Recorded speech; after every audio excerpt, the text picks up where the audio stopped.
Good morning. Welcome to Monday, the day before Tuesday. We are going to be checking out a couple of puzzle games today. Thank you for tuning in. I have one game sent in by a patron of the channel, and one sent in by a... I'll switch that around. One sent in by a member of the public. And they are both puzzle games of some description, sort of mystery games. Yeah, Petrichor Lane and the Red Dress Murder Cold Case. I was going to be looking at Impirical Evidence as well today, a game called Impirical Evidence, but the devs did the old Steam demo hokey cokey that people sometimes do. So occasionally I get submitted a game, don't get around to seeing it for a few months. By the time I get around to seeing it, they've taken the demo down, even though the demo was what they submitted. So rather than fuss about trying to sort that out, I'll just give a bit more time to the other two games. So Petrichor Lane is the game that was sent in by patron. So I think we'll check that one out first. And I've got some notes around that and what they're trying to achieve with that. And also, I think this looks a little bit kind of gentler, softer, I guess. I'm going to download the exe of that because it will probably run better. And then the Red Dress Murder is, obviously about a murder. So it's going to be a bit more grim thematically. So we'll do that second in the running order. So if people don't want to think about murders on a Monday afternoon, they can skip the second one. I know I'm jumping around a little bit with my schedule and times of the day at the moment, but there's just too many things on, and that means I need to just do the streams when I can. So this week I'm going to be away a little bit in the middle of the week. So not streaming, but, working on my book, working on some game art, all of that kind of stuff. So I've put the streams on the Monday and the Friday this week, I think. Yeah, there is not a consistent time. It is just when I can do them. That is why I try and schedule them a week or so ahead of time, so people that really want to catch them can get the notifications on that and So lots of folks that stream on YouTube do not put their schedule up very far in advance. I've noticed this because when I did it for 2 weeks in advance, people complained and they said, stop scheduling things so early. But yeah, we're like a week ahead. So yeah, they will keep moving around because I've got a lot of things on and streaming is not my full-time job. So yeah. We'll check out Petrichor Lane first. I'll just see what the dev has to say about that because they've got some notes they've sent me. And then we'll check out the Red Dress Murder afterwards. And then anyone who doesn't want murder can dip out then. So the dev of Petrichor Park, this was done for a jam. Petrichor Lane, sorry. The reason I keep calling it Petrichor Park is because there's a local band called that. And that my brain is automatically turning it into that. So Lestival, who was one of the devs of that, said this was a game. No, not Canva. This was a game made for a game jam, the Game Jam TV Jam in 10 days. It's a small puzzle detective game with about 15 minutes of playtime. I received positive feedback and it ranked well in the results. Normally it would be the end of that and I would submit it on the form here. However, a surprising development happened, which is that a publisher, Surefire Games, reached out to the team. I don't know if I'm allowed to. Yeah, I guess if you put it here, you've put it here. So a publisher approached the dev team as a jam game. It wasn't made with a bigger scope in mind, but all members of the team are interested in the potential deal. The publisher also has a record of publishing some popular detective games, so it looks promising. No plans have been drawn yet to see where the game will go. Okay. So the dev is saying, I'd like to submit the game here to hear some feedback about the system's mechanics and general game designs and to think about how the game could be expanded. I love this kind of thing because it's like we've got like a very specific brief of like what we're looking for or at when we play this game now, which is great. So it's like this is a case of we made this little 15-minute game for a jam. It did okay. We were going to leave it there. a developer, a legitimate developer that publishes this sort of game has taken some interest. What sort of things would I or you suggest to make a bigger version of this game? That's great. The art, kind of looking at it, it kind of looks like one of those kids' picture books, like the busy house type things where you can like dig around and look at what people are doing in different rooms. But let's kind of see how it actually plays. Okay. Welcome to 818 Petrichor Lane, where it rains 300 days in a year and the bus is rarely on time, but the restaurant selection is great.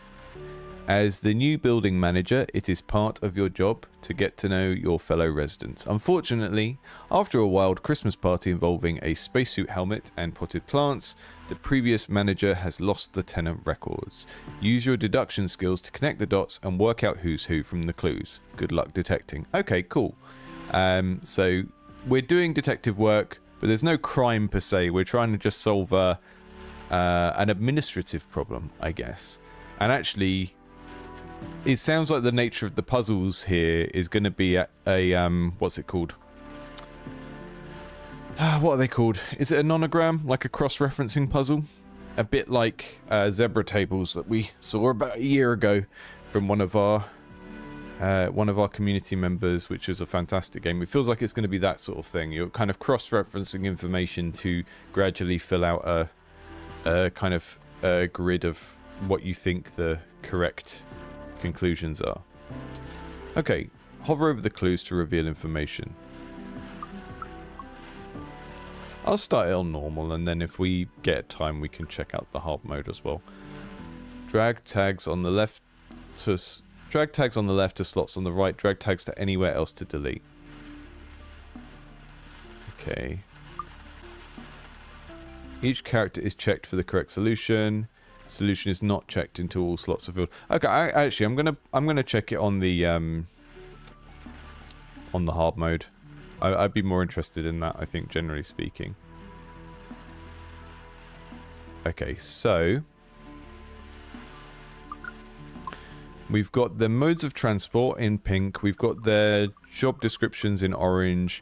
We've got the surnames and forenames in the green and the blue.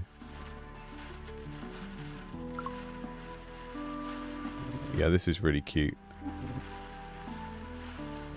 I actually think you're onto something by having deduction games that aren't about grim crimes as well, because we're so used to that. And obviously, there's nothing wrong with them being about grim crimes, but the fact that they are mostly about grim crimes probably means that ones that aren't are going to stand out and have like a slightly different appeal to them. I'm glad it was my turn to drive at work today. The back of the truck is always cramped. Okay.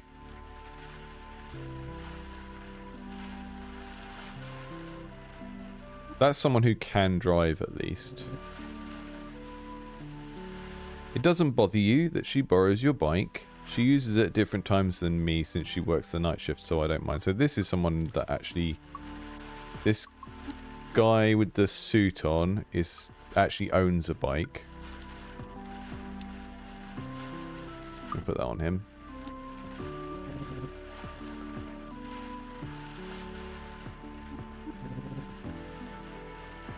He told me he needs to stay late in the office on Friday to finish the financial report. Oh no, I guess that means he's not coming to my Pokemon night. Okay, so we've got 3...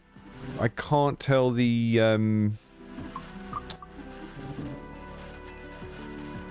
I can't... There's 2 characters that look male and 2 characters that look female, and one where I can't really tell.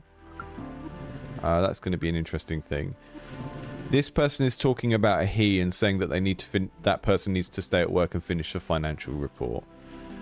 So I'm guessing the guy in the suit is the accountant.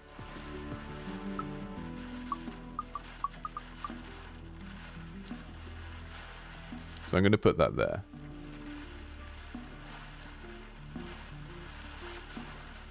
And by the looks of it,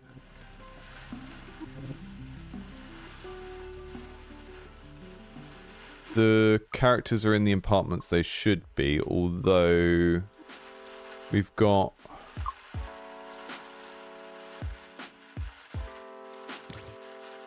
This character is in her apartment. This character is actually waiting to go on the bus, the one in the green top. So...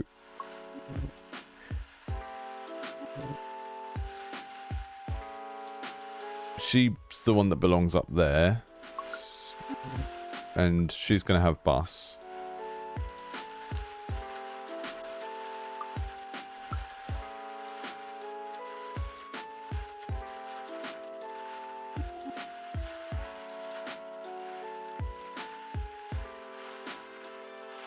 Okay, and there's some nice little details here as well. Yeah, I like the music. I quite like the art style. I think Scorpy might be right about the level of contrast. Yeah, because you've gone so sort of pastel and soft. Maybe just having a little bit of a shadow at the back of the rooms, because then it will both give it a sense of depth and help you kind of differentiate which objects are important. But yeah, we've also got some stuff here where we can like zoom in on specific objects. One of the things I find a little bit unintuitive immediately, which might get over quite quickly, but basically to do the tags I have to click over here. And that's fine, but I felt myself feeling like if I click on the people, that should come up as well, so we can see their profiles, but I don't know. Okay, that jacket says A60. There's a set of keys, 860. That is apartment 2020. I can assume it's her coat because of the color, but I'm not sure about that kind of puzzle. So they, I guess, are car keys. I'm going to just assume they are for now and put the car in that slot. And if someone else becomes a more obvious motorist, then I will change that. But at the moment, I think that's what we're supposed to expect. Dog calendar. Property of Alex. Okay, so the person who uses the bike, which is the guy in the suit, is called Alex.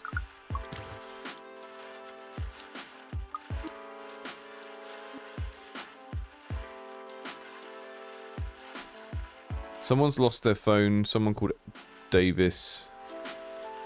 Edward, can you keep it down? I can hear your music through my ceiling. Freya. Okay, so Freya is a female name and they have someone that lives above them. And we know that there's not a guy who lives up here. So this must be Edward and this must be Freya, I think. That's what we're getting from that note.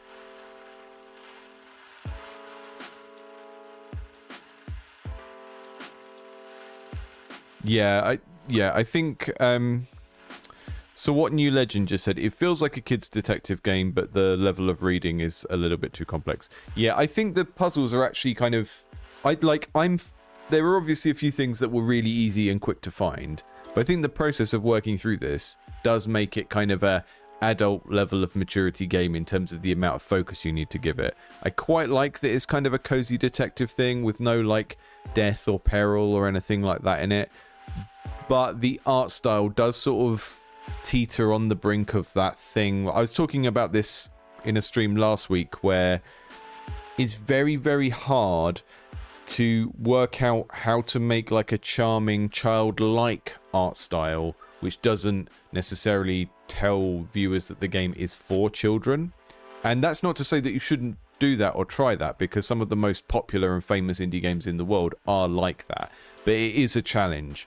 And I'm not saying that to like warn you off it, but if you were to develop this game and kind of take it to market, there are lots of little tweaks you might want to make to try and make the art style feel mature. And that doesn't necessarily mean making it feel bleak or dark or to not be as charming as this, but it is very difficult to do that kind of space. And I think that's one of the reasons why, if you watch someone who's much more... For a second then, so sorry if I cut out. But you're a team with an artist, right? So you've got the time to sort of iterate on the art and think about the creative direction.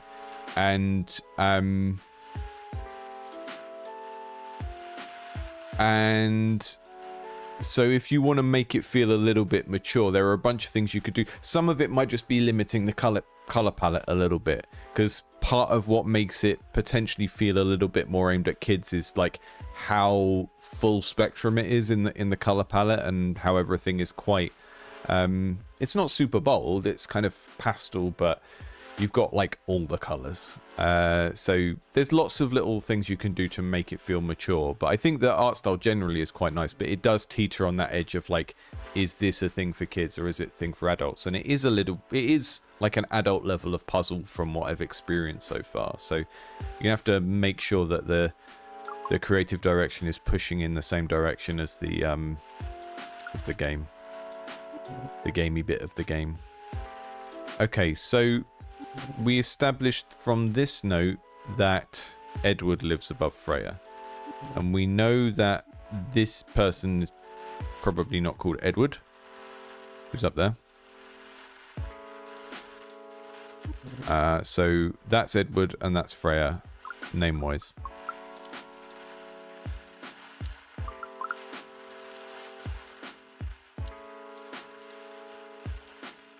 Yeah, I had to dip in the stream for a second there, sorry. Let's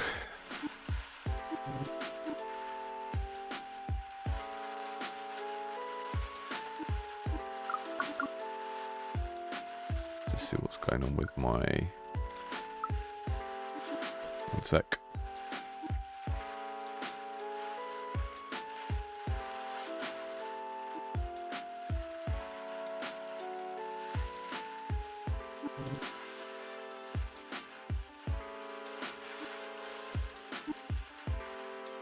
We played one of these before.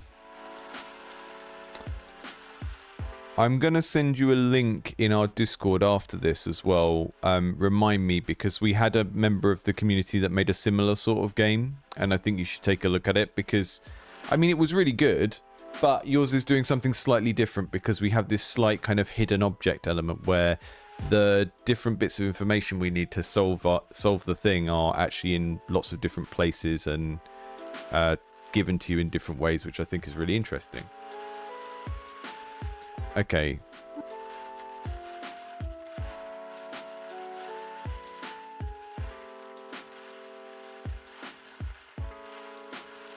New Year's Eve party hosted by the Thompsons is on Sunday. Lara and Sophie's birthdays are on Tuesday and Wednesday, and Friday is the poker night at Williams.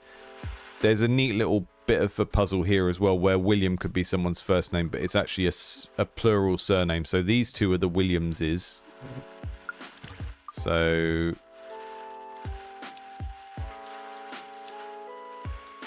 or they're just housemates, but if it's presented as the Williams poker night, I would think it's both of those people. Now they do say my poker night rather than our poker night though, so not sure.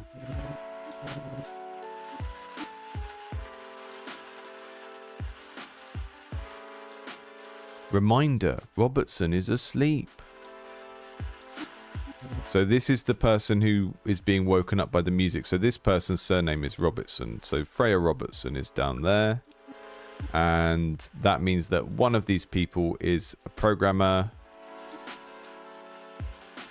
It's the guy, because that was the person who was having their music complained about. And they've put the note with their programming work.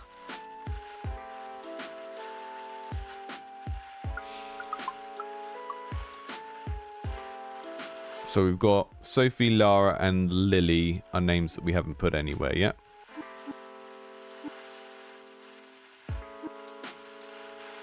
Lara's birthday, Sophie's birthday.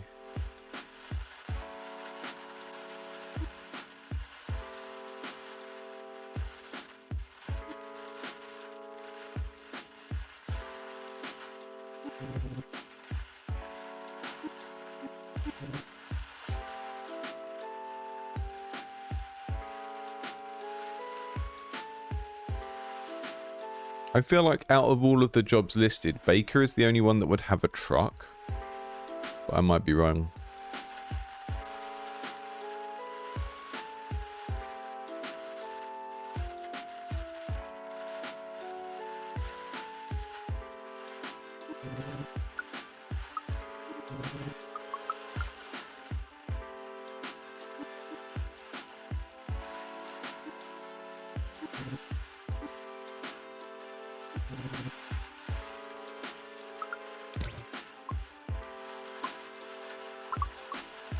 Soren just said that he lives alone. Well, it actually tells us the residents of the apartment here.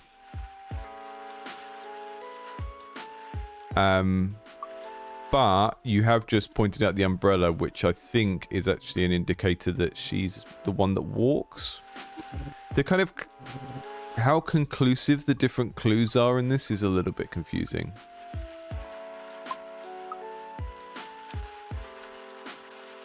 Okay, we're going to go walking for transport for her. We're going to say Freya is a firefighter. I think you're right there, because it is called a fire truck, isn't it? But,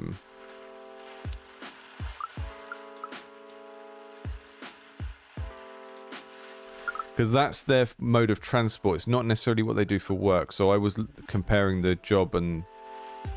Yeah, the back of the truck is always cramped. Okay. It was my turn to drive at work today, but not to work.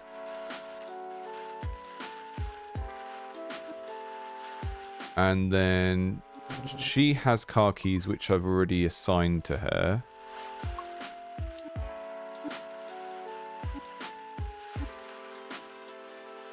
Lost phone. If found, let me know.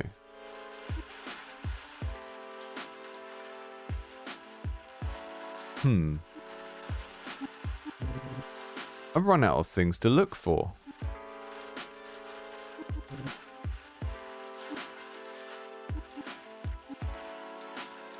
So it's January 3rd. I'm not sure what that piece of information is for.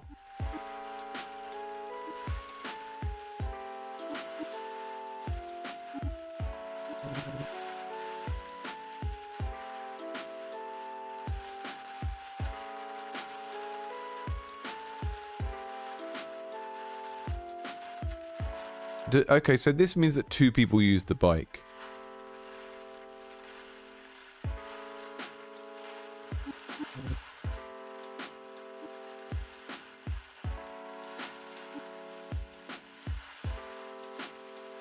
It's Dr. Davis, though, so...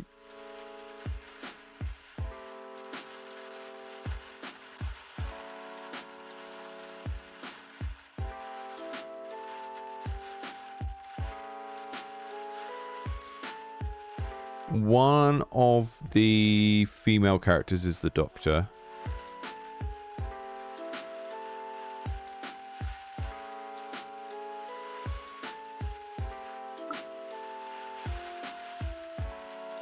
Okay, so there's 2 people that use the bike. I think the firefighter actually takes the bike to work. Because the firefighter works the night shift. The firefighter borrows... So Freya the firefighter borrows Alex's bike to go to the night shift. Although it did say today, didn't it? Work today. Maybe that's not right. Okay, so Freya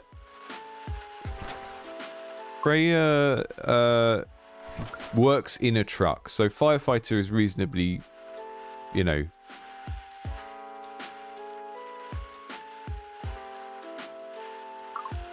Are these? Highlight clues. Okay. Ah, switch time. Okay, cool. Yeah, this definitely would need to be a lot clearer. Because that could be... I think that should be on here. Okay. That's where the other clues are.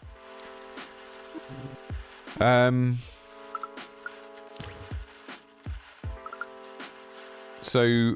Alex the accountant has the bike. Someone else uses the bike in the evening. The person who uses the bike wouldn't be Freya. Because... Freya is... Hang on, this is daytime.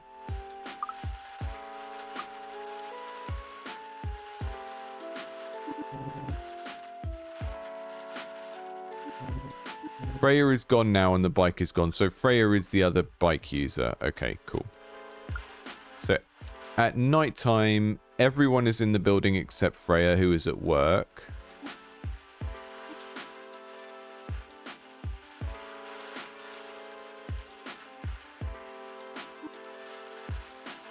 Seeing if anything has changed down here. It hasn't, I don't think. Okay, that's Lily. And we can see that it's her pink coat now. Which is good. Because I was kind of a little bit worried we were just going to have to assume that the pink coat was hers because she was the female character. Which isn't what's happened. So, job, teacher.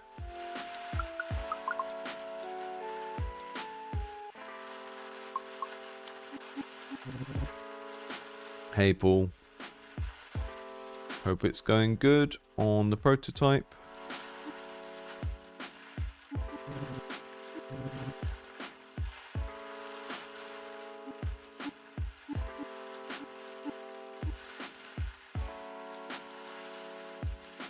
Presents from AT and EH. Okay.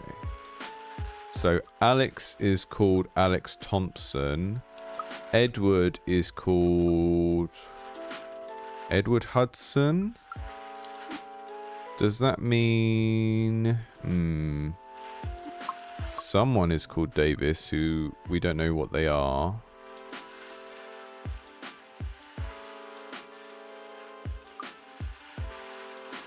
These are called the Williamses, plural, I think. So I think this is Dr. Davis.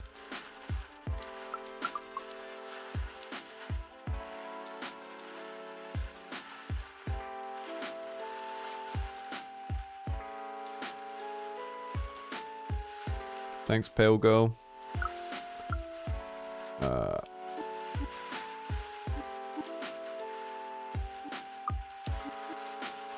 That's interesting. Okay, so in the daytime, the umbrella is dry. In the evening, the umbrella is wet. I'm not sure what that means. Okay, she's the baker.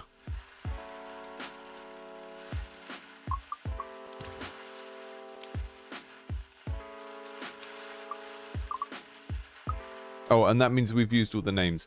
I think another little UX thing that would be helpful here is all of the tags that have been put somewhere. Because if you think, imagine you were doing this with strips of card, obviously we would take them from the left and then they wouldn't be there anymore. And maybe you don't want to do that entirely because you still want them here to look at most of the time. But I think in this context, or maybe in both contexts, the ones that you have already carried over and put somewhere should maybe be like yellowed out a little bit. So I can look over here and see which ones are still fully white and use that to... Because at the moment, I'm in a situation now where it's like, okay, we've got 2 first names. Oh, we've got 1 form of transport that hasn't been filled in yet. Okay, so walking, bike, car, bus. None, because he doesn't go to work, right? So his is going to be none. So I can do process of elimination, but I can't really see which ones haven't been used yet. Okay. Lily is a teacher who goes by car. I'm gonna just... Maybe we're supposed to assume that they're married because they live in the same apartment, which maybe is not a good assumption for the game to expect you to make, because people won't necessarily... either people won't intuit that because it's not obvious. We've got some first names up here, so I guess... we've got Edward, Freya, Alex, Lily. So Alex, Freya, Lily, Edward, Lara and Sophie are left over. So I feel like you could kind of brute force it by putting them together. Yeah, solved it. Okay. But that was a 50-50 chance. I didn't know where I got the Sophie and the Lara from. I just plopped them in.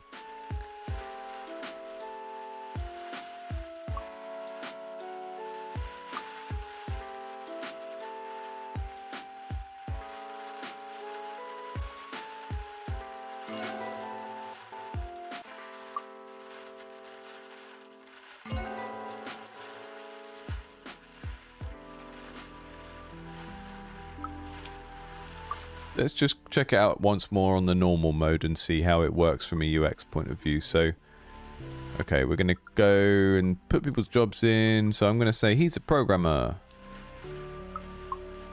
And he doesn't use transport because he stays at home. And he's called Edward Williams.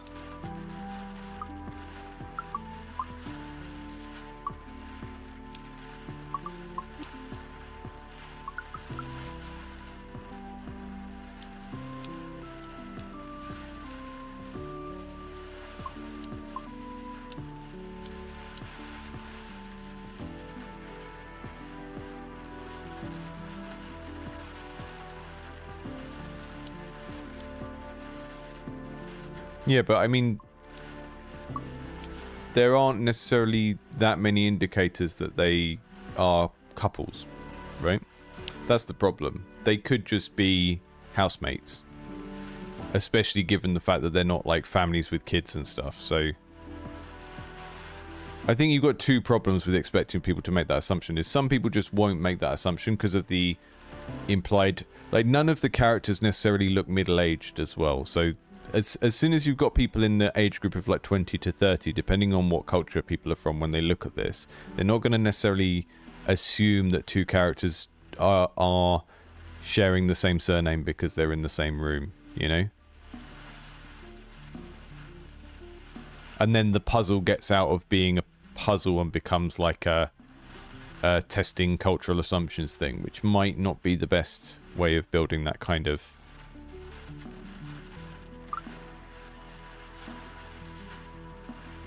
It's a reasonable assumption for the player to make, but it's not a reasonable assumption for the puzzle developer to expect the player to make. Because this could be a gay guy and his housemate, right? Or just platonic friends who are housemates.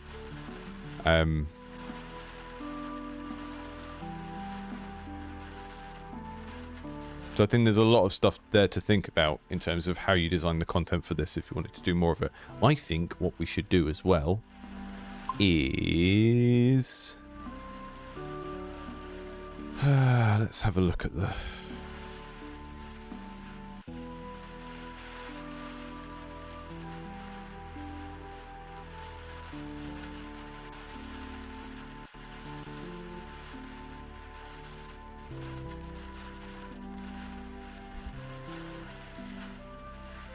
I'm just looking at what the publisher has previously published. There doesn't seem to be a consistent thing with puzzle games for them, so...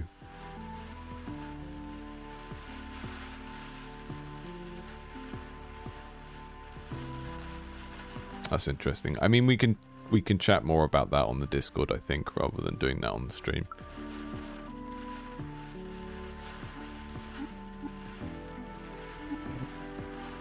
Yeah, so if we go to nighttime, the presents here from AT and EH.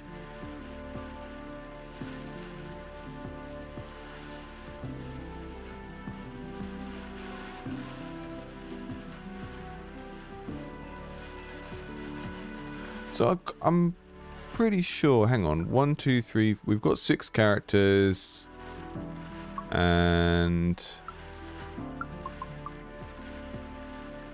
we've got 6 characters and 5 surnames. I thought I gave them the same surname.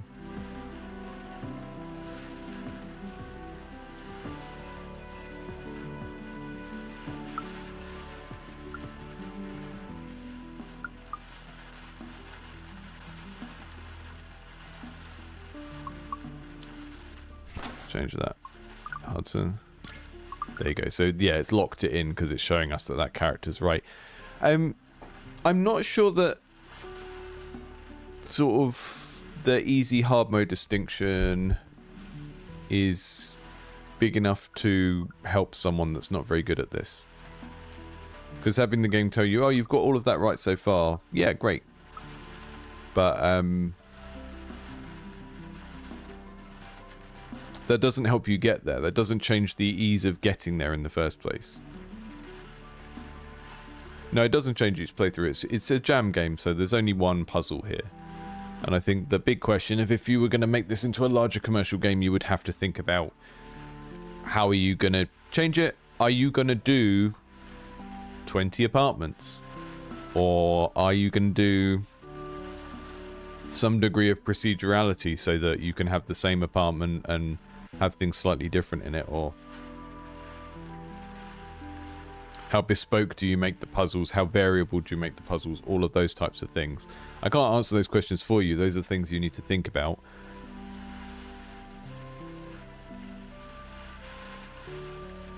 But there are lots of variables for how you turn this into a bigger game, right? How do you make more content? How bespoke is the content? How variable is the content? Does the content have like a sort of range of different types of success.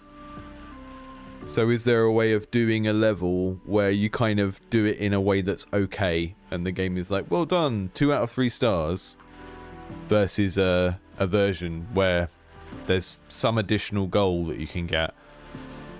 Those are all the sorts of things you would need to think about.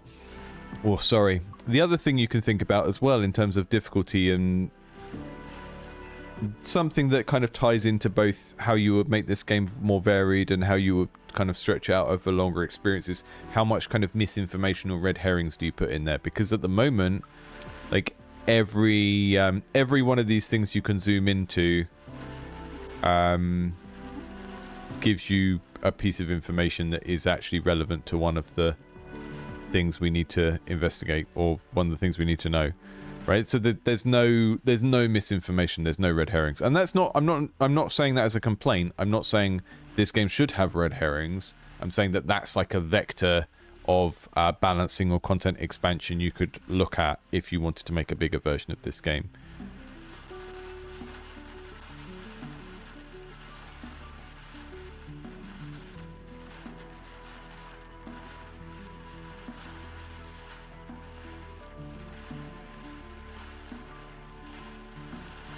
But yeah, it's a good format. I really like it. And I particularly like the fact that the way that we get each piece of information is slightly different. So I'm just going to see if Zebra Tables is still around. Is it online? This is Cheese's game.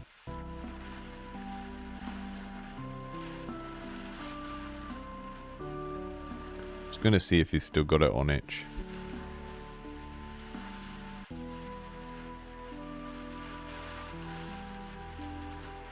Because it's a similar concept.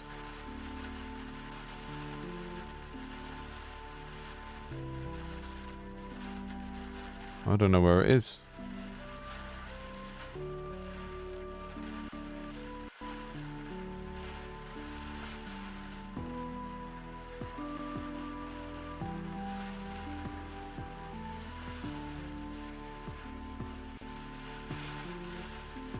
Yeah. Oh.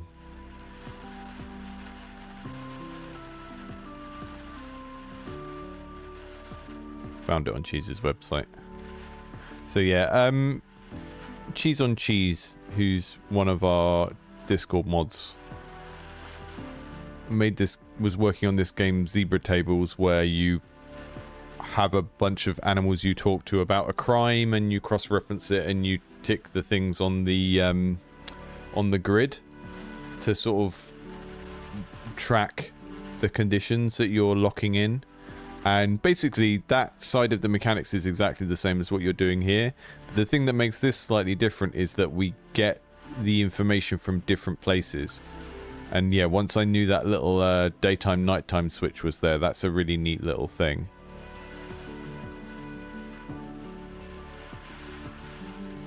Adnani is saying you could have the same building through a long period of time. That's pretty neat as well, yeah.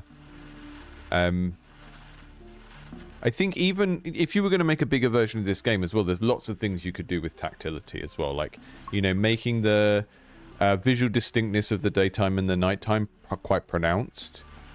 So it goes all blue and stuff at nighttime. Or even like having the front of the building covered, so you have to sort of, it's a bit more like a open the flaps picture book, so you can't actually see the whole house at once, and you really have to mouse around and look at stuff. I think the other thing you could think about as well is having, if the larger version of this game was still one apartment block, but the different kind of levels are looking at different sections of it, right? So I'm gonna need to sketch this out because it's not gonna make sense otherwise.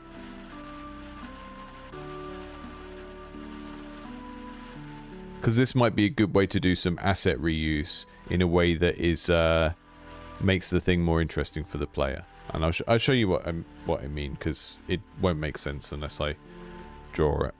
So let's imagine you've got the big Steam release version of Petrichor Lane. And the entire game is set in this one big apartment block that's much bigger than the one that you've got in this version, right? You've got one big apartment block. And then you've got the apartments inside it.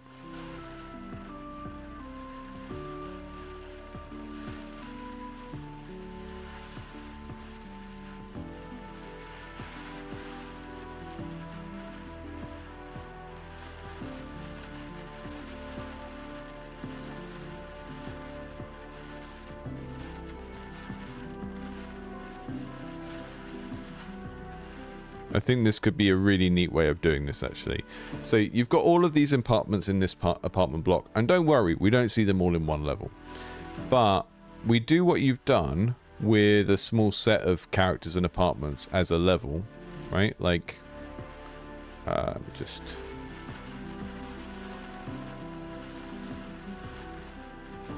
let's say I play the game and I play my first puzzle like I just did. And I sort of have a good time, and then we're like, okay, what's next? I go on to the next level. Let me just do a coloured outline, please.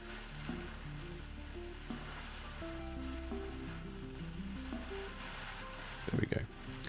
I played the first level, and it's like this set of apartments here, right? And I do that puzzle, and it's like, okay, I've done that puzzle, and then I move on to the next one. And then the next one is here. So the next puzzle includes sets of characters that we've already met, right? Because we've seen the characters here, and in this in the yellow circle, in the yellow square. I'll do a different color. So level 2 is green, right?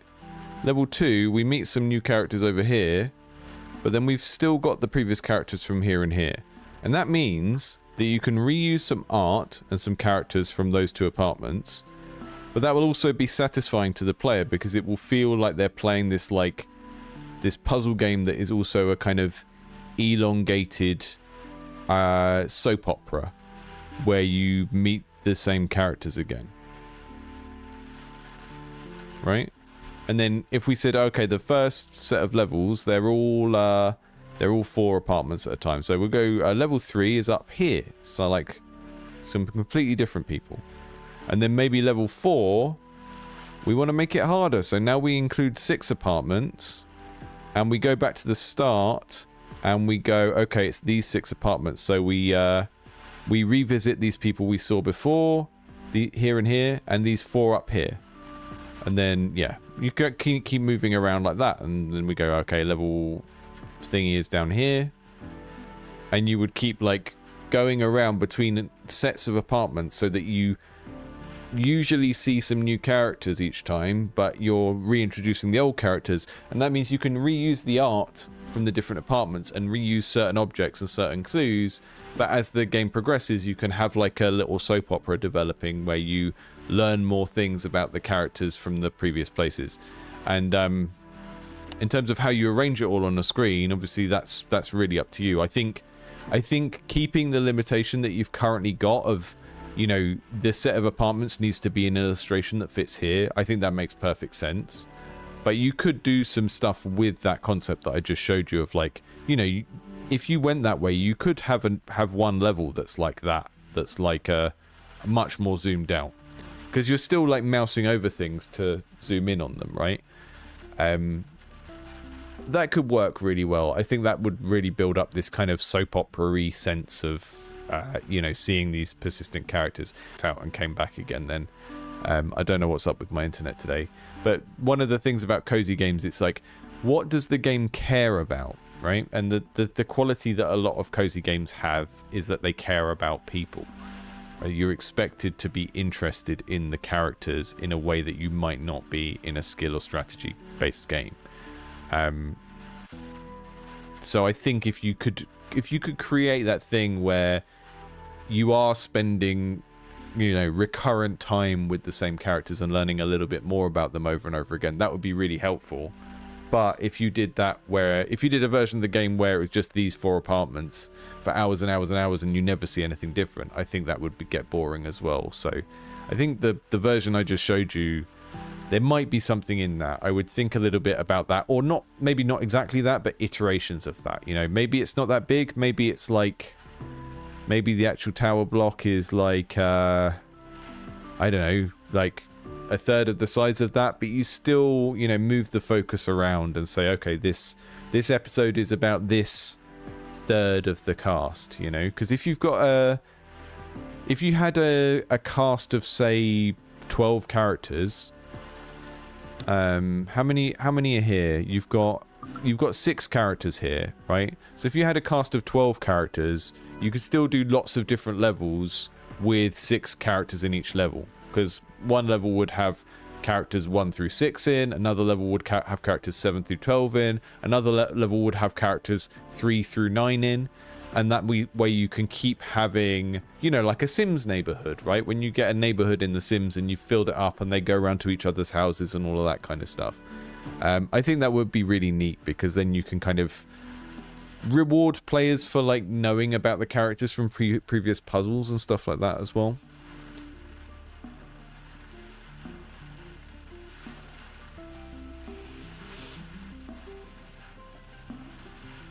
Yeah, lots of stuff to think about there. I would, you've got all the tech in place. You've got some things you can think about in terms of the art. I would make sure that you, if you're going to continue with this, find a way to prototype your ideas that doesn't really require you to implement them, because this seems like a sort of game that you could prototype on a whiteboard or a tabletop simulator thing, or using cards or something like that. So whatever you choose to explore with this for like how to expand the game, make sure that you're doing it in a way that is very easy and quick to test and throw away, and test and throw away, because you know from doing the game jam that you can actually implement the things you need to implement to make this work. Yeah, I mean, yeah. So the names might not necessarily be the thing that is actually the puzzle criteria in the full game, right? So these elements of the puzzle might go away in later levels, and then it might be something else that you're deducing each time. It wouldn't necessarily have to be these categories each time. And I think did someone say they were called intelegrams in French, these types of puzzles?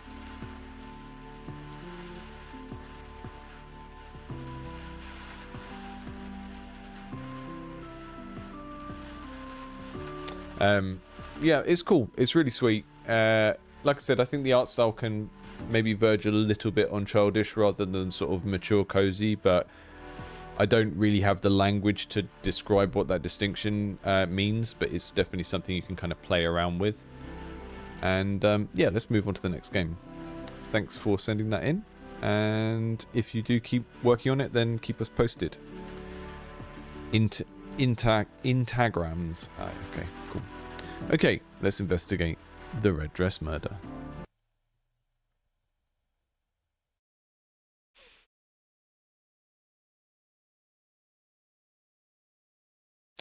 Okay, so this one is like an OS simulator type thing. We've got a little trailer.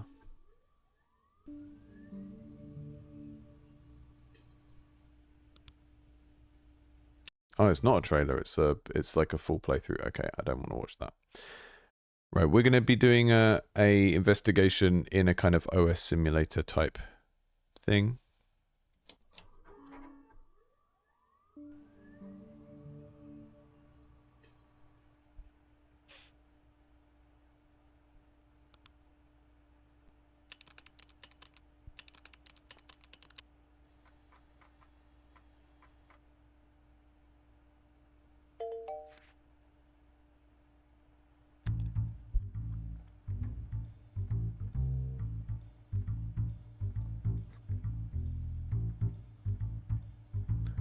Welcome to Bear Falls.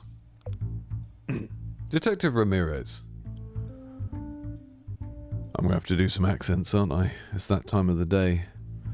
I'm sure this cold North Dakota winter gave you a warm welcome you're not used to in Miami, but we've still got work to do. I don't know how you messed up over there or why it became my problem, but I can assure you that none of that funny business will happen on my watch. We run a tight ship around here. He's William Shatner for some reason. Harold Kowalski is William Shatner. Normally I wouldn't throw something big on the new guy, but I thought it'd be a good idea to have some big city eyes. Look over a homicide case from a couple months back. I'm sure there used to be these kind of investigations. My guys haven't been able to make head nor tails of it. So that's your problem now. If you have questions about how to work the computer, ask the IT guy. I asked him to send you an email with instructions. Don't screw up. We won't have problems. Thanks. Lieutenant Kowalski, Bear Falls Police Department. Maurice Delson from IT. Hi, I'm from IT. The lieutenant asked me to send you an email about how to use the computer. I'm not sure what your level of technical competency is, but the fact that you're reading this means you at least know how to log in and open emails, so that's a good sign. I'll start with the basics. On your desktop, you'll find all the important stuff. I've disabled your ability to delete or rename the shortcuts, so you won't have to worry about accidentally getting rid of important things. I've learned my lesson after the last 3 guys. Your case files. I mean, I wasn't fully doing Moz, but I can. Your case files is where you'll find all your documents and evidence related to the case. This is where you'll do most of your work. Pass through documents, collect keywords, and put together a conclusion. The databases are for looking up things such as vehicle registration, evidence, and criminal background. The mail is where you can find all your emails. Only open emails from trusted sources, and don't click on any suspicious links. You never know where they might lead. The music player is loaded up with approved background music only. You will not be able to add your own music, especially not loud rock music to blast in the middle of a workday. The settings is where... Okay, cool. A computer can't do everything on its own. If you want to solve your cases, you also need to use an even more powerful processor, the human mind. Cheers, M. I mean, it is M, so don't turn off the firewall. It's there for a reason. Okay. Thanks, Maurice.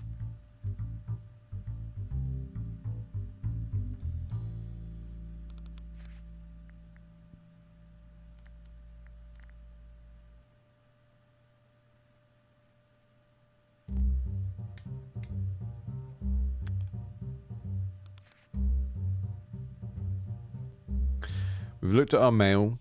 We've got a database, we've got notes, we've got case files. Can I write my own notes? The investigator we're actually playing as is going to be, I love to write my own notes. Look, Coop, I'm using the computer. Oh, we're gonna have to turn the firewall off at some point.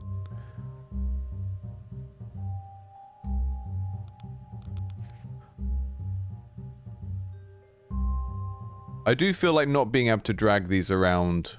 I would like that for immersion. I know that's petty, but I would like it. Case files. Oh, I'm gonna look at the case files. A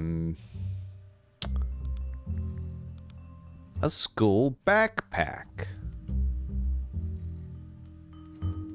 I can my voiceover is limited to Moz from IT Crowd and David Lynch's Twin Peaks character, and an occasional Morgan Freeman.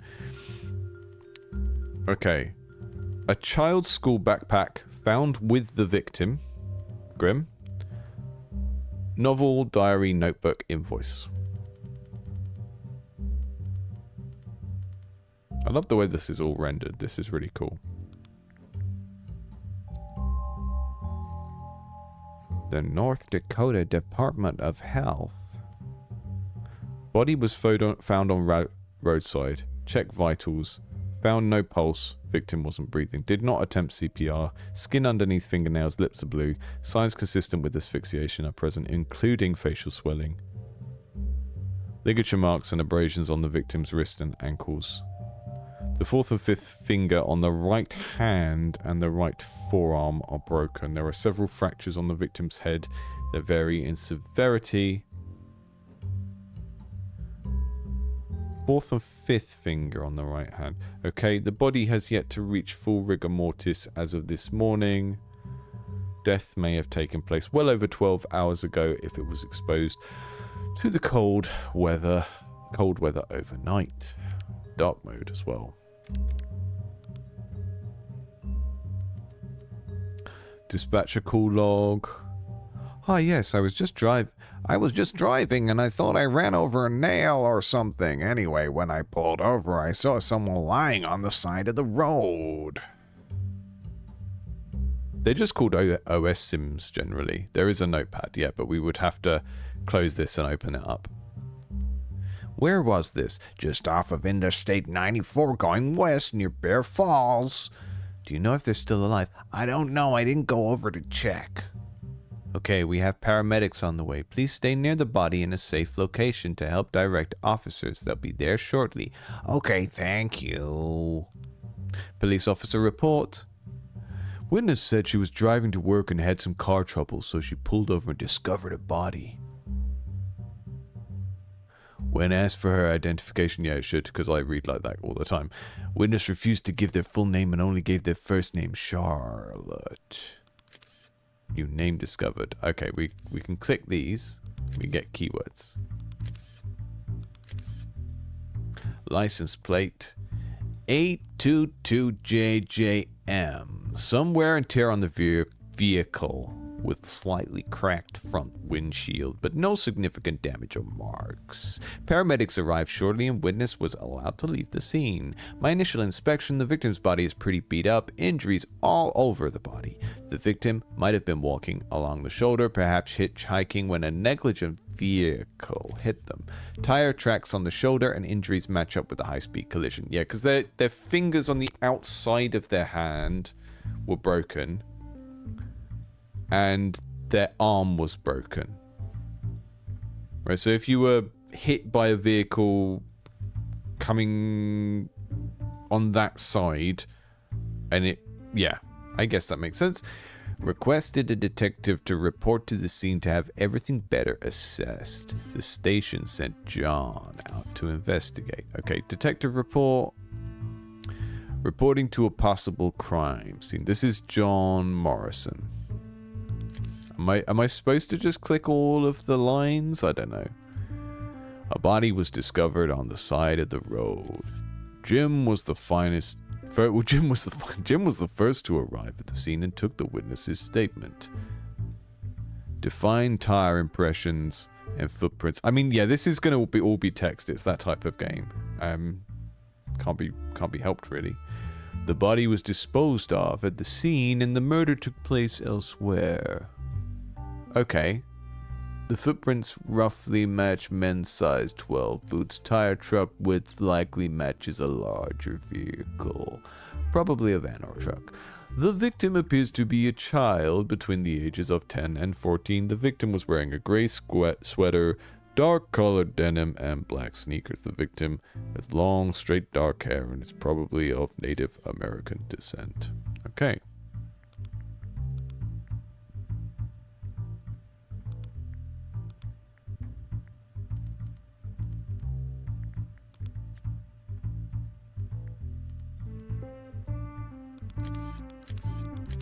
Okay, so we don't even... The body hasn't actually been identified. We don't know who it is.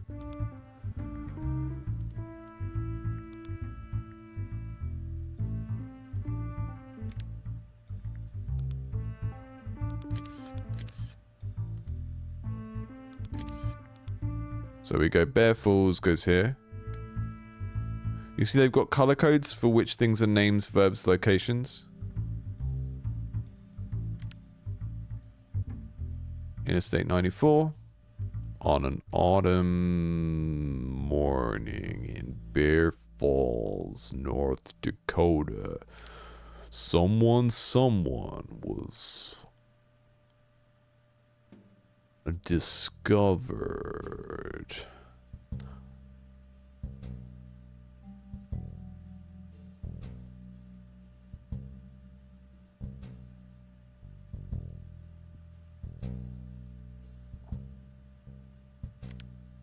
over to the body of the...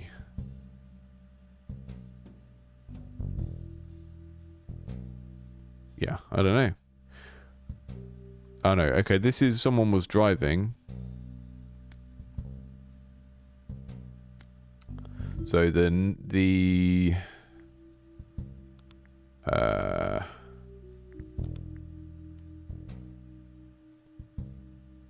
Charlotte something. We don't have their surname. The person who... The witness was called Charlotte and they only gave their first name. On an autumn morning in Bear Falls, North Dakota, Charlotte something was driving along Interstate 94 when they pulled over to the body of the child and called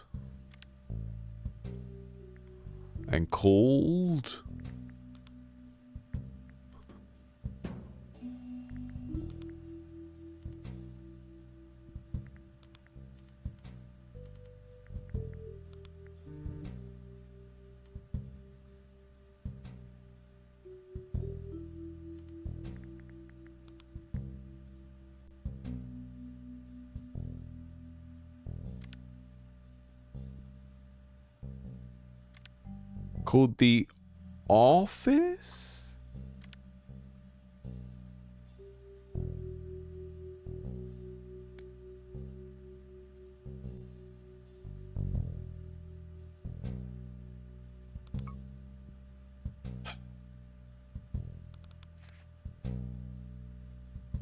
Coop,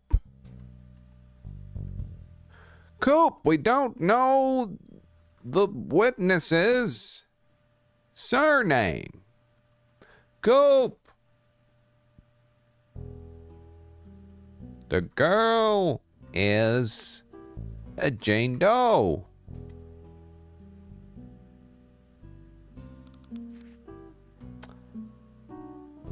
Coop. I'm accessing the database, Coop. Okay. Vehicle license number. Okay, we can search for vehicles. We can query evidence using a key. And we can look up someone's criminal history. Interesting. Interesting. Yeah. A problem with the note system. Oh, yeah. Oh, yeah, we can pull them up like that. Okay, that's cool. So we can have the notes up while we do other things, which would have been a really bad UX boo-boo if we couldn't do that. Okay, we'll go back into the case files.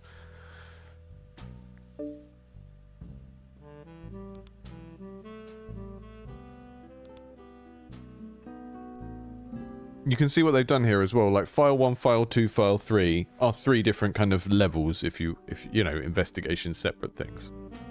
They've sort of laid it out within the same computer interface, which makes sense.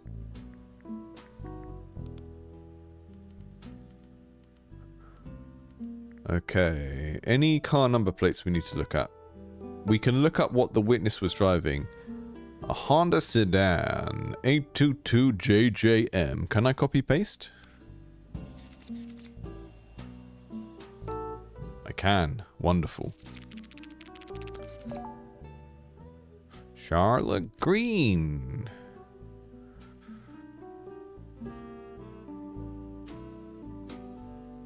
That looks like I should be able to scroll, but I can't.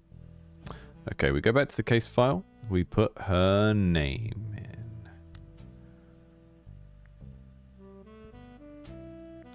Go back here. Cancel.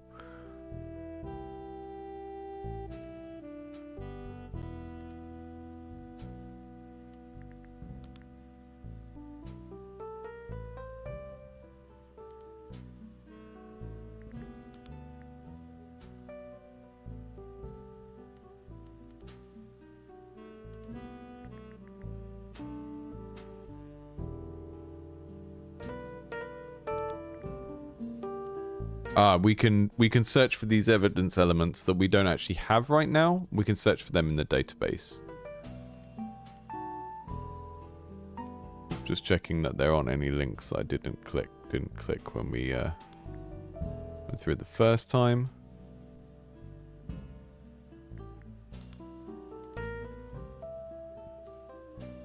Okay, so we're going to go through the backpack now, I guess. So, do some copy pasta. Cope. I'm querying the evidence, Cope. We got novel. We've also got a diary.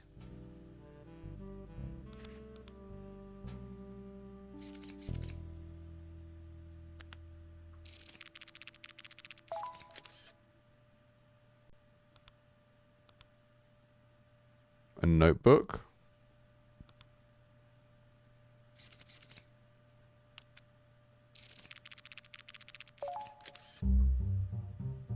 Classroom seating chart.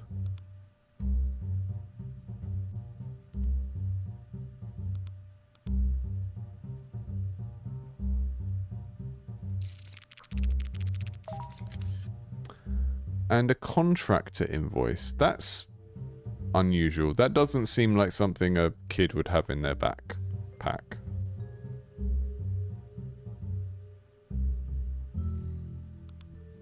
Okay.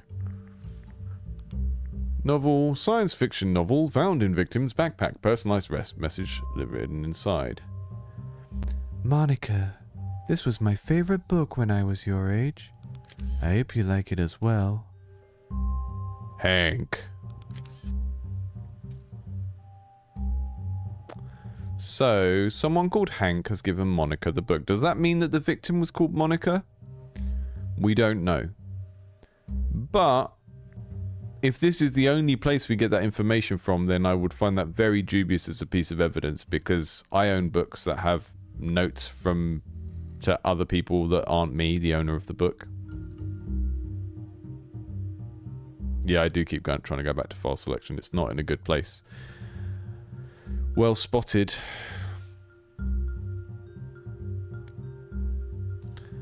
And the body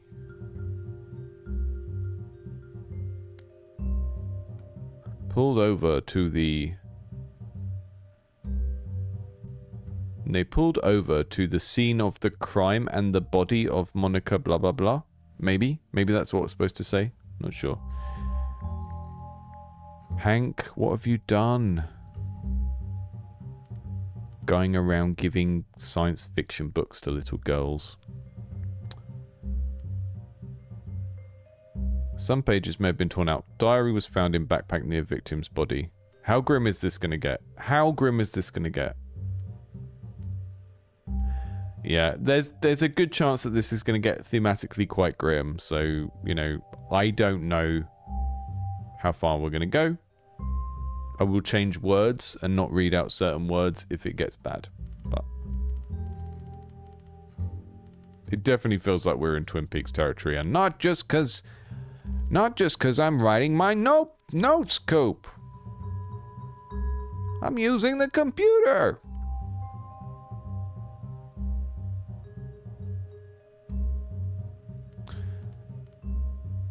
Today I worked on my science project all day. It was really hard, but I did a good job. I went to the store and bought all the supplies myself. Mom never asked what I was making. I don't know if she even noticed I was making something. I wish Mom was home more so I wouldn't have to see Mrs. Mado as much. April 4th. It's not a very consistent diary. It's like a once a month kind of diary. Mr. Carver submitted my science project proposal. He said I did a good job again and asked me to stay after school again today to put the finishing touches on it. He said he has a good feeling about my project. With his help, I'm determined to win. He's my best friend.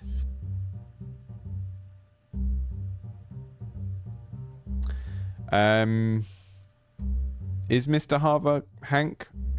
I'm going to put it in my conclusion just...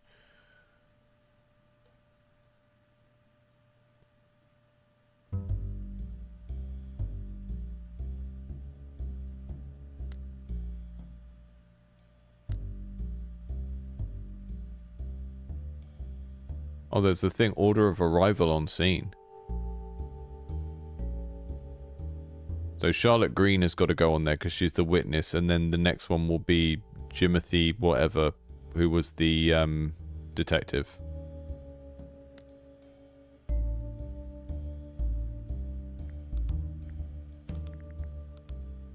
The detective is Jim Morrison. Literally called Jim Morrison.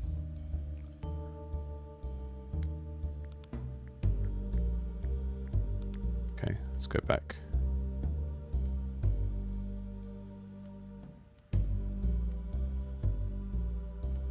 Mrs. Mado was in a bad mood today. She got mad at me when I didn't clean up like she had asked me to. She's scary when she's mad. She said that because Mom isn't home that much, she has to teach me discipline. I wish I was all grown up already. Okay, maybe it was Mrs. Mato. School started again, and I like where I sit. I'm not next to the guinea pig class pet. Last year I sat right next to it, and it stared at me with its creepy red eyes. I have trouble seeing the board sometimes, but Mom said we can't afford glasses, so I didn't tell anyone, and sometimes I get distracted by stuff happening outside. I always turn in my homework first at the teacher's desk. I pretend it's a race, but a couple girls told me it wasn't fair because I sit closer. I'm always the last one to go out to recess though, which is fine. I don't like recess and I sit in the classroom anyway. Okay, so her science teacher is her quote-unquote best friend. Someone called Hank gave her a science fiction book. You know, Oceans of Elysium, the Oblivion Crisis series. I'm guessing that's made up, but I don't know. Maybe it's not.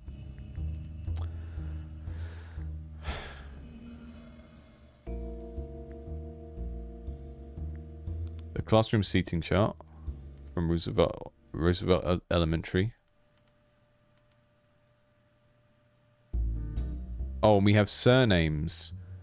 So the class pet is where she used to sit, because she used to sit next to the creepy little guinea pig, but she doesn't anymore. But we know that she sits at the front because she said she used to. The other girls complain that she sits closer to the front than the other girls.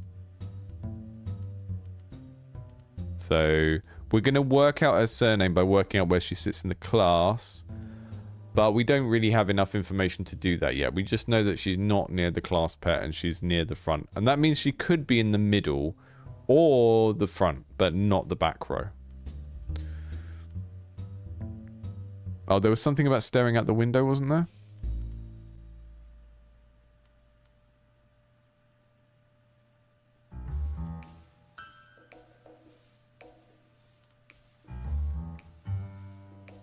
Furthest from the door.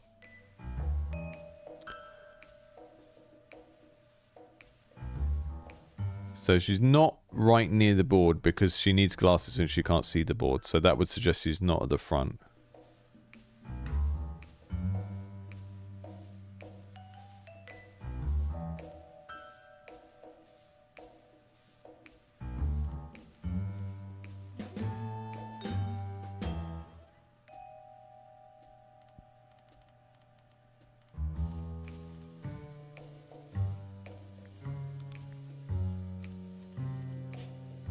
I'm not sure where you got furthest from the door from.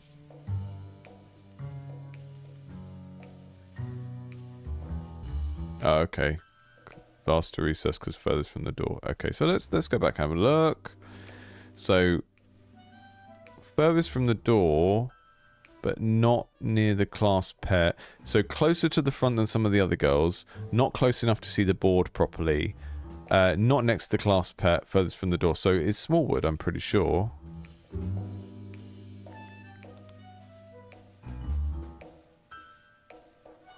Cope. The Jane Doe's called Monica Smallwood. Put it in the... Put it in the computer, Cope.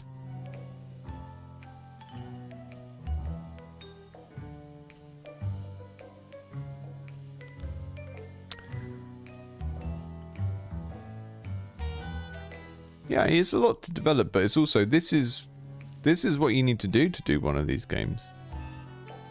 You need a lot of you need variety of like how the documents and stuff are done. And also a lot of this is kind of equivalent to what a lot of people would prepare for like a Dungeons and Dragons type campaign in terms of like looking at all the art and the documents and stuff like that. It feels like a genre of game that you definitely have to approach as a kind of passion project. You can't just churn these out. There's a lot of thought that goes into these, and they really do need to be multimodal and not just like talking to characters or listening to things. Like have different types of evidence. Obviously, if you do something like Her Story, it's a little bit different, but that's like one type of evidence that is done to a very high degree of quality.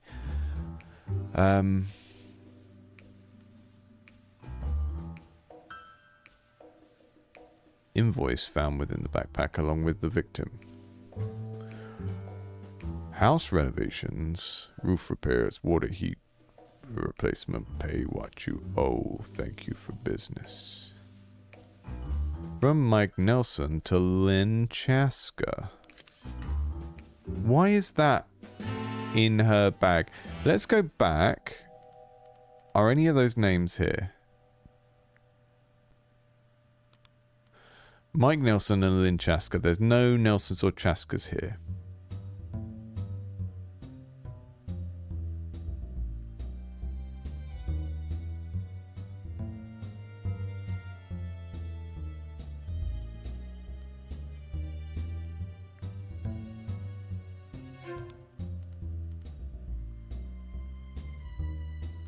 But this could be something that the killer left behind or something like that, but I'm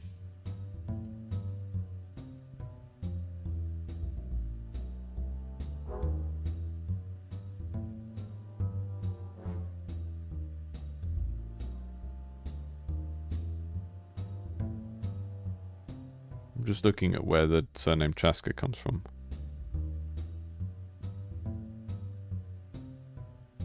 Slavic or Eastern European,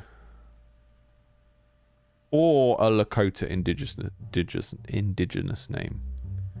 So this could be related to the family because there was a thing about the girl being Native American. So one thing I want to raise quickly here is when we played the last game, when we played the previous game, I was talking a little bit about the issue of like needing outside cultural information to answer the puzzles. So in the last game we looked at, Petrichor Lane, there was like a assumption about whether the characters in the house were married and whether they had the same surname. And I was saying that it didn't necessarily feel right in that game.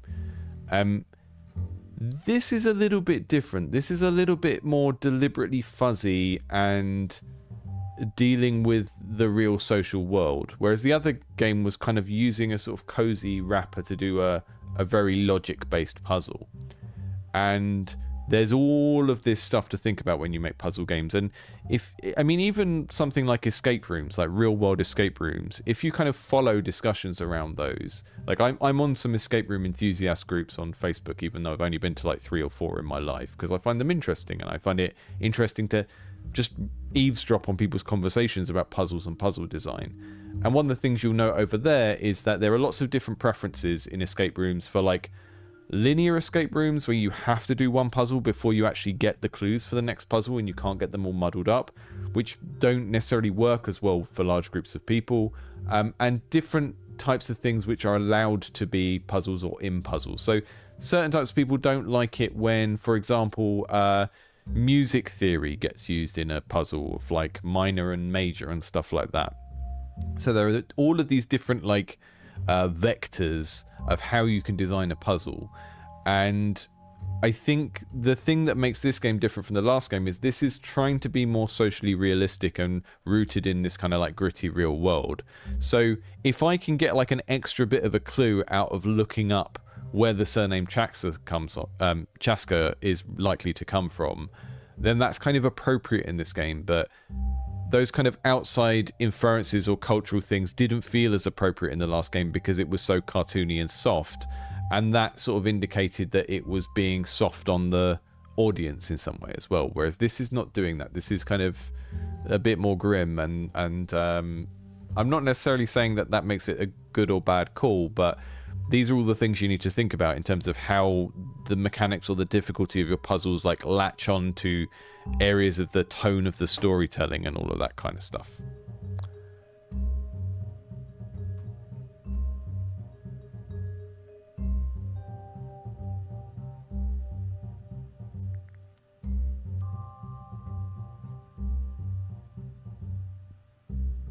The mother could be remarried.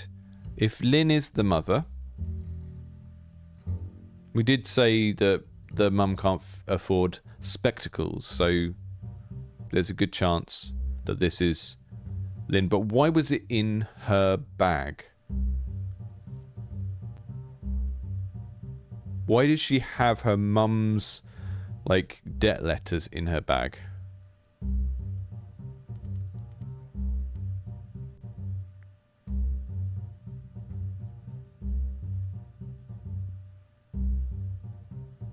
Did the contractor...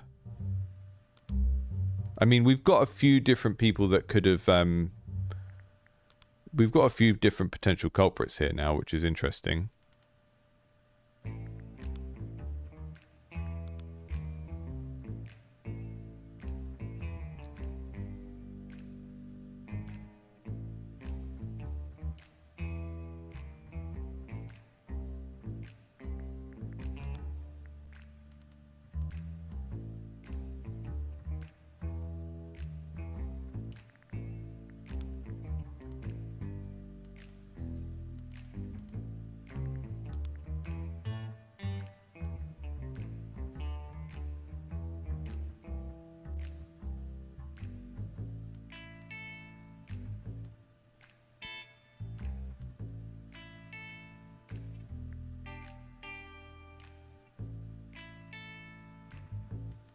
So there are ligature marks, so they were killed somewhere else and asphyxiated, probably. And not killed by something like a car hitting them.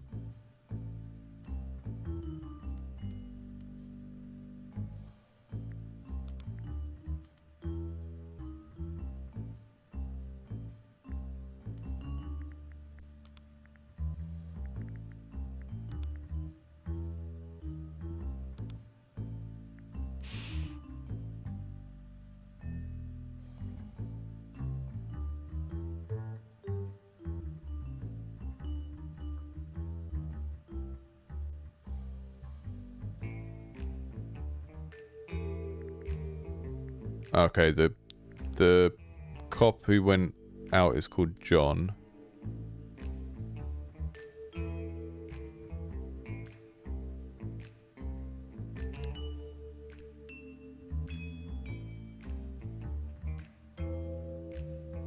The cause of asphyxiation?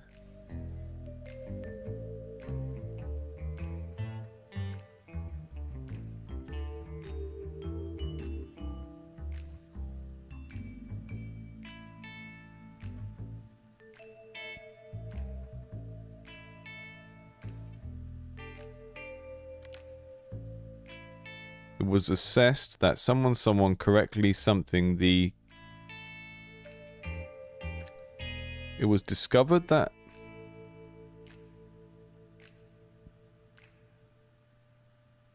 That's weird.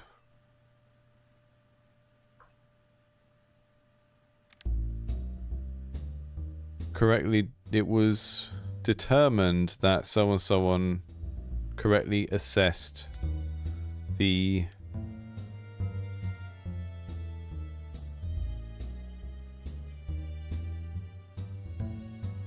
cause of death was by something. I don't know.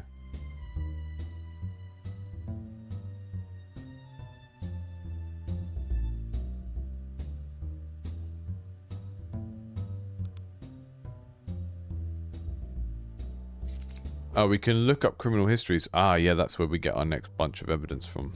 Thanks for the nudge on that. Okay.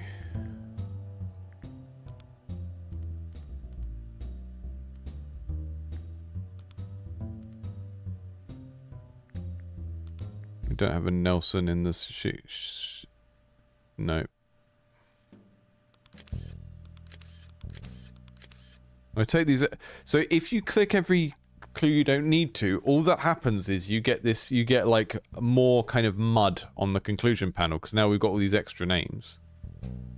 Yeah, we're going to look at the people in the database. Don't worry. I'm just sort of checking everything else before we add a new thing to the set of things we need to deal with. So Mrs. Mato, we don't know. What we can do is we can look up Hank Carver to see if Mr. Carver is Hank who gave her the book. So I'm going to do that.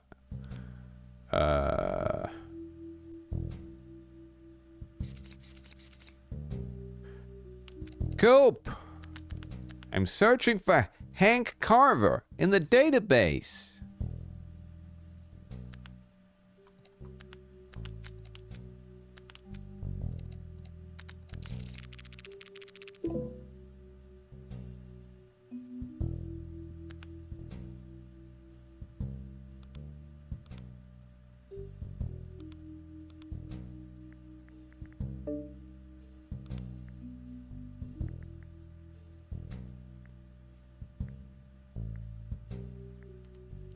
The problem is we don't know what Hank's first name is.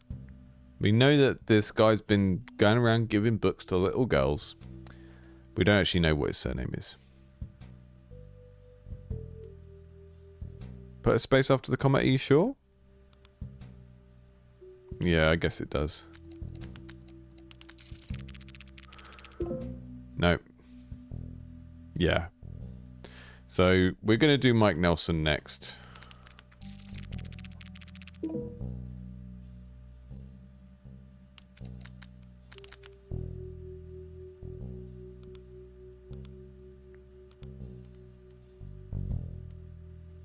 Let's try Lynn. Let's try Mum, if it is Mum. I've spelled that wrong. Chaska.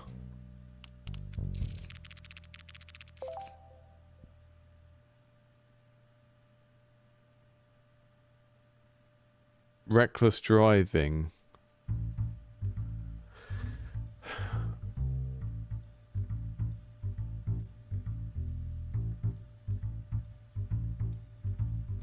No, you can only search for a full name. That's how the interface is set up. Okay, that's the only name we got to pull from there.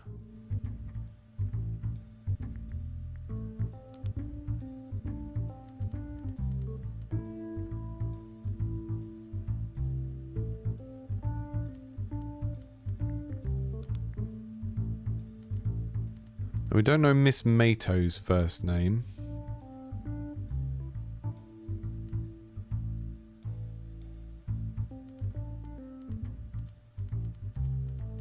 This case feels just right in terms of how much stuff there is to deal with.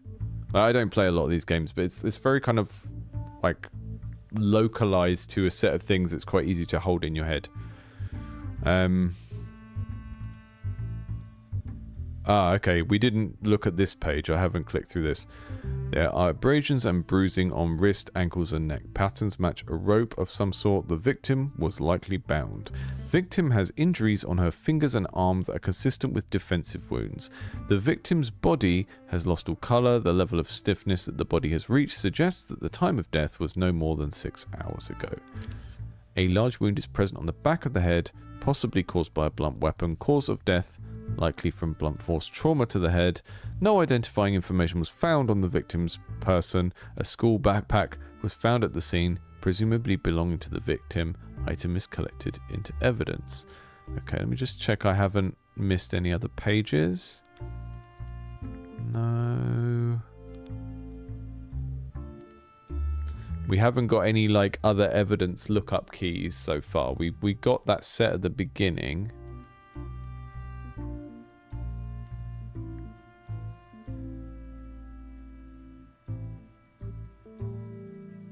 So that was August 5th, 1990 that the invoice came in. So I need to start paying attention to the dates.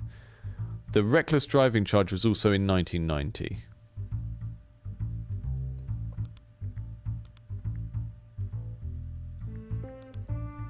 October 10th.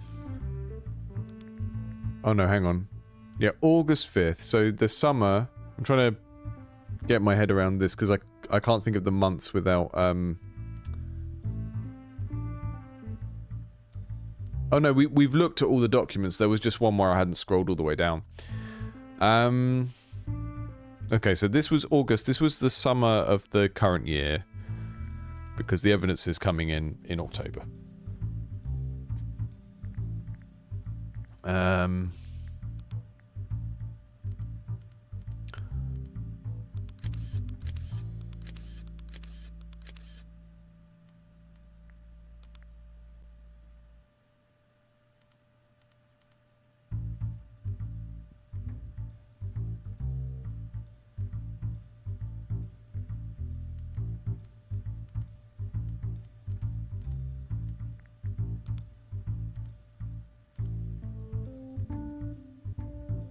I am going to look up the author because I think that'd be funny. Emily Swan. Coop! I'm investigating the author of the science fiction.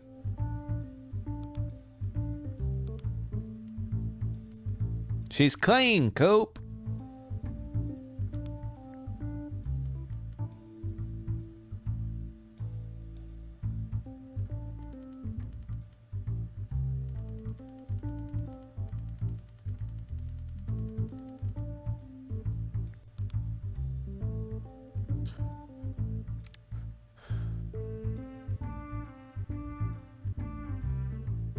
On an autumn morning in Bear Falls, North Dakota, Charlotte Green was driving along Interstate 94 when they pulled over to the side of the road and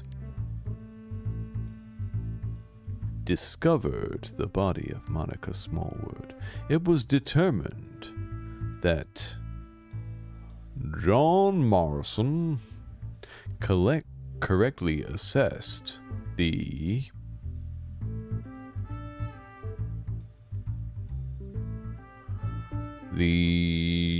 cause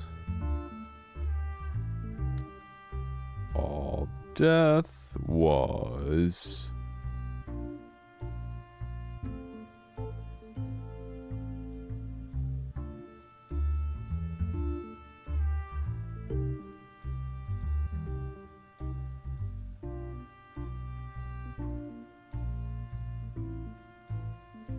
I mean, this is the blunt force trauma, but I can't see the thing.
Cause of death was death by weapon. Classic. Classic case of death by weapon.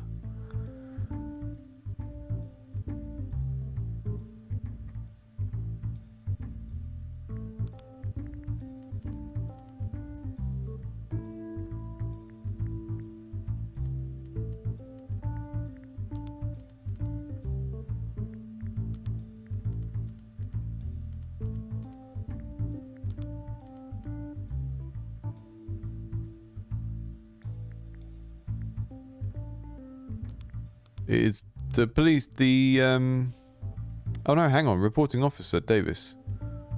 The detective is John Morrison. Jim Davis is the police officer. And then, so Jim Davis goes... goes Jim Davis.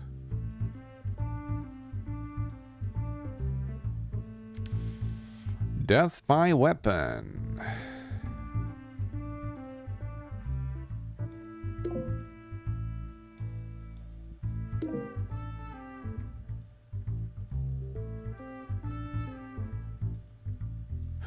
On an autumn morning in Bear Falls, North Dakota, Charlotte Green was driving along Interstate 94 when they pulled over to the side of the road and discovered the body of Monica Smallwood. It was determined that someone, something. Let me just look back to this. So we got 2 reports.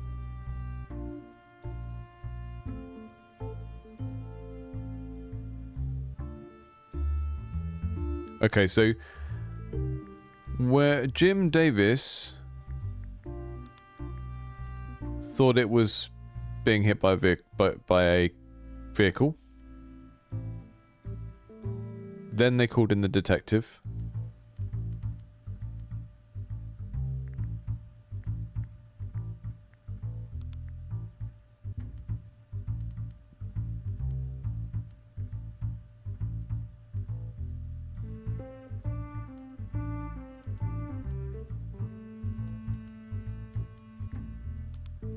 Where are you getting Walker from, Connor?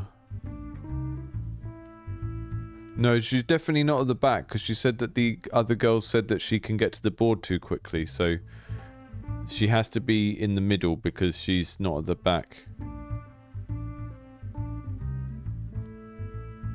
I don't think it is Walker.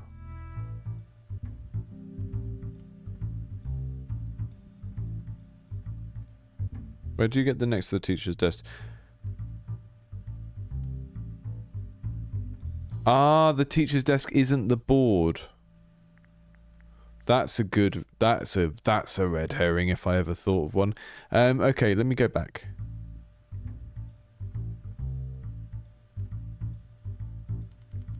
Yeah, no, you're right. It is...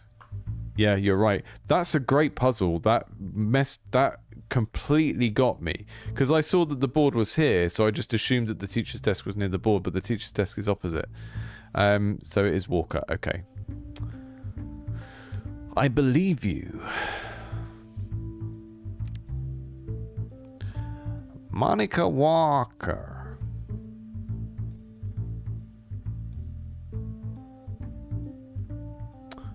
It was determined that John Morrison correctly assessed the cause of death was collision by vehicle. That's not right, though.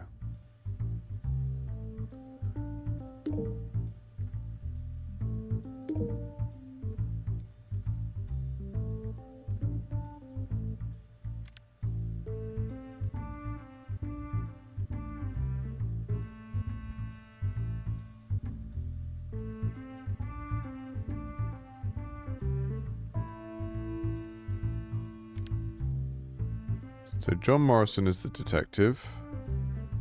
The cause of death was something by something. I mean, that's going to be what it is, but we don't have the right words to put what we think was actually here. Asphyxiation by rope doesn't work. Bruising by...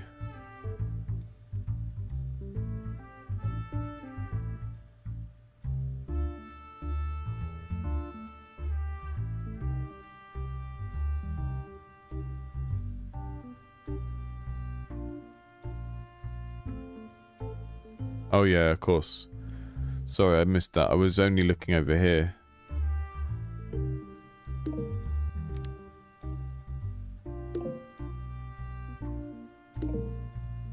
Collision by... bruising by weapon.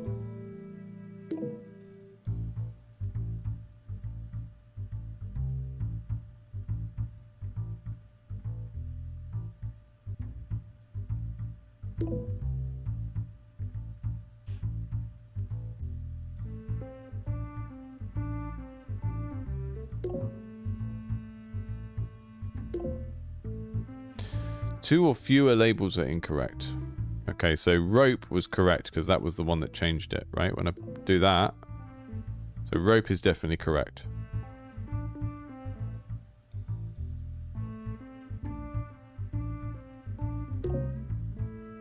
So the last two are right.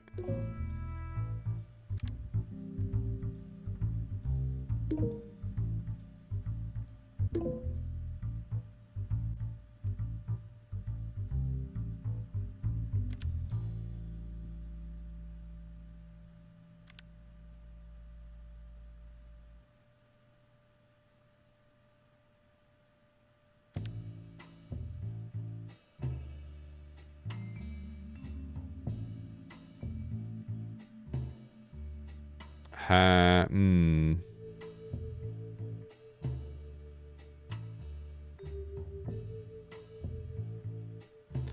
They could be really cheeky here, and this could be the child of someone else, but I don't know why that would be the puzzle.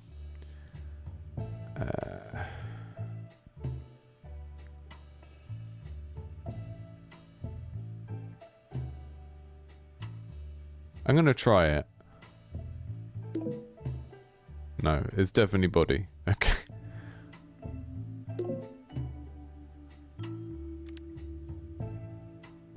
Let's go back and check out the seating thing. So it could be Vermilion. Walker is the furthest from the door, though. Walker, Smallwood, Vermilion. Let's try all of those.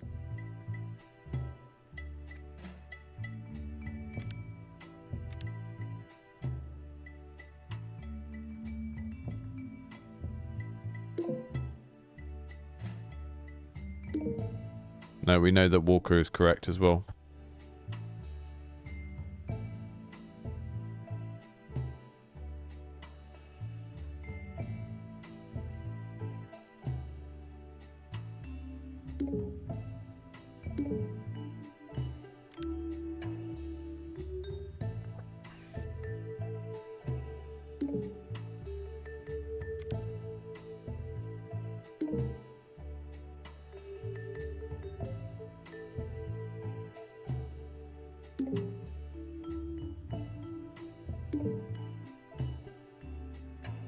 That one's not changing anything. The diner does. The diner is just the place where the call was made from.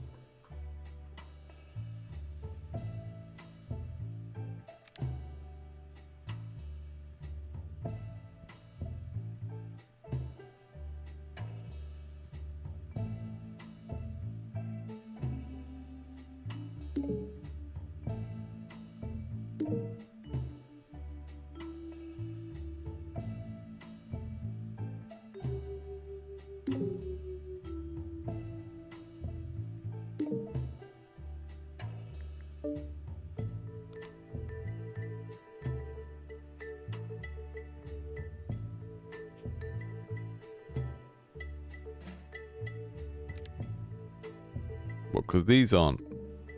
Morrison.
Yeah, I mean, it does sort of tempt you to do that because of the way that this is built.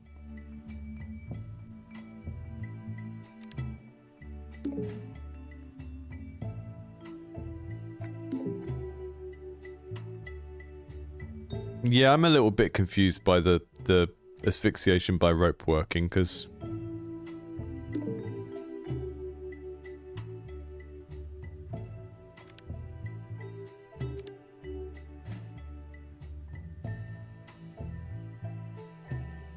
Maybe it's not the cause of death. Maybe that's the thing that's throwing us off here.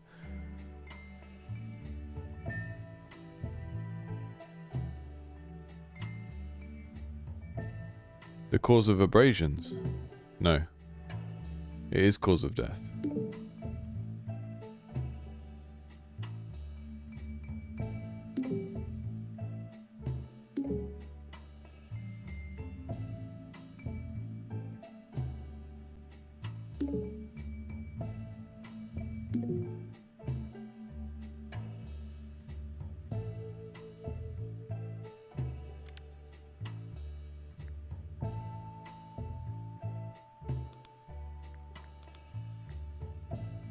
Reporting officer is called Morrison. The station sent John out, who's the detective that we asked for. The detective report is Morrison. Morrison says...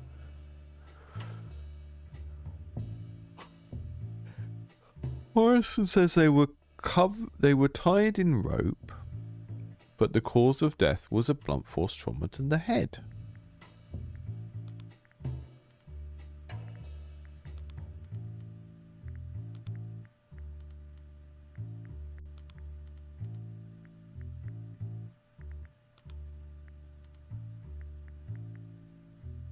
The EMT. Where's the... Oh, okay. Where... Yes. Okay.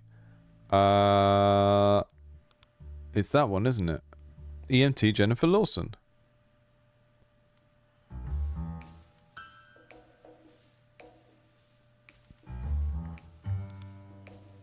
Jennifer Lawson.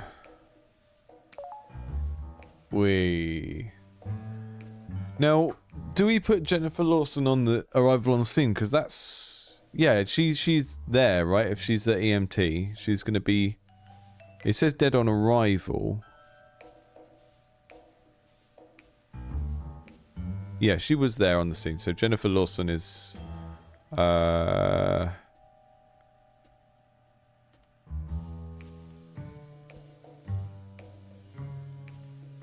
So now we need to work out which order they got there. Yeah, Monica Green already there, obviously. Charlotte Green made the call. And then the detective got there at 9:45. The officer got there at 6:20.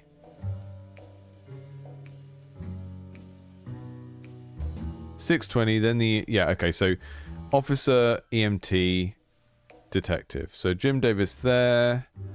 Jennifer Lawson there.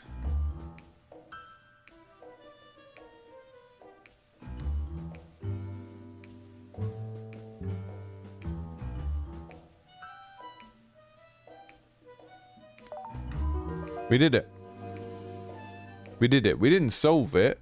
We just... All we did was, like, read the case and, and, like, parroted facts of the case back at them. So... That was a really cool set of puzzles. I really enjoyed doing that. Obviously, it's quite grim subject matter, but the way that the interface of that was built and the way it felt to interact with, the way that the kind of clues were presented in different formats, all of that was really, really good. The thing that's a little bit disappointing, that will be disappointing for people that come more for the trying to solve the case, is we didn't solve the case, we just determined the facts of the investigation, which is going to be a bit underwhelming for a lot of people, I think. But really good as a set of puzzles. Love the kind of the way that this is built. News of a young girl's death shook the small town of Bear Falls, North Dakota in the early morning hours of October 10th. A motorist on Interstate 94 discovered the body on the side of the road and immediately called authorities. Paramedics were on the scene soon after. One lane was blocked off as detectives investigated, causing the morning congestion to swell, affecting hundreds of commuters. The motorist refused to give a statement. The name of the victim has not been released and the cause of death has not been published. The Bear Falls Police Department say that this is an active investigation and refuse to comment, leading many locals to wonder if this is a one-off accident or something more sinister.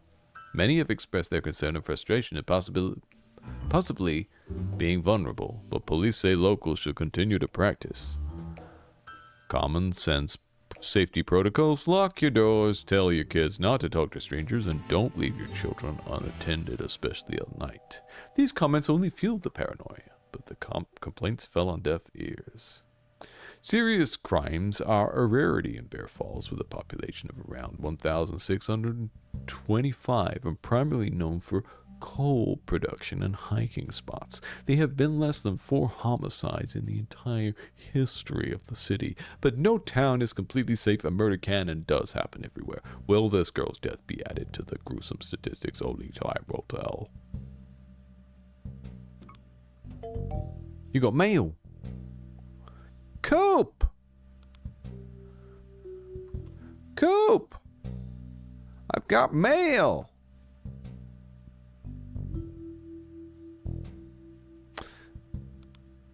Checking my mail, Coop.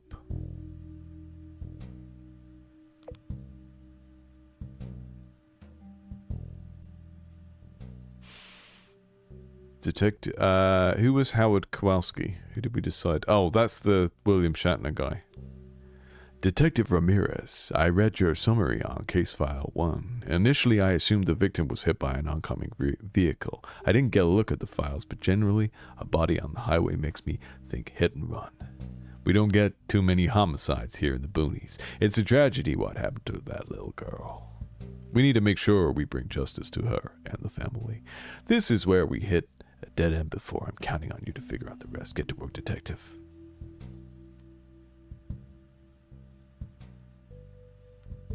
Okay, so we were solving a mystery, because the actual mystery that we're solving as part of the cold case is the fact that the EMT's declaration was the correct thing and the detective's wasn't, right? So the detective said blunt force trauma, the EMT said the strangulation was the cause. By digging through the case and doing what we just did, we kind of resolved that the EMT was the person that had it right. I'm not really sure how that helps to change the nature of the case, because that's when you're trying to crack a cold case, you need to like look at it in a different way.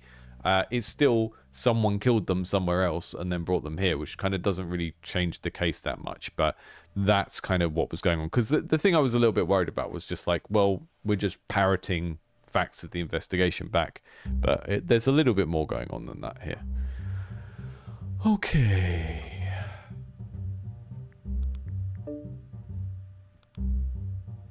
We've got file 2. We can keep going. I'm going to keep going for...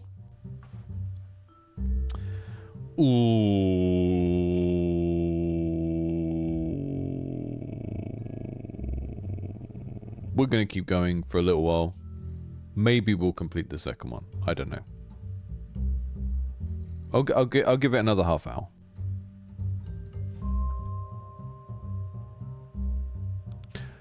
Coop! Coop! I've completed case file 1, Coop. Coop! We're gonna take a break to make some coffee. Coop! We'll be back in 5 minutes.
Okay, we're back. We're going to try and do file 2 in about 30 or 40 minutes. Let's do it.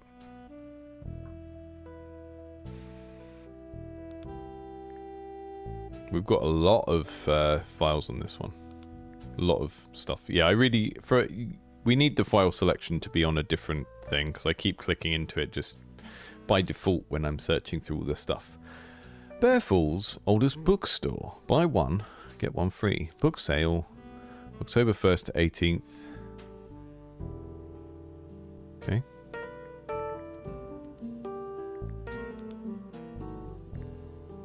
An admin memo. Call from Miss Chaska about her daughter running late. They're on their way now.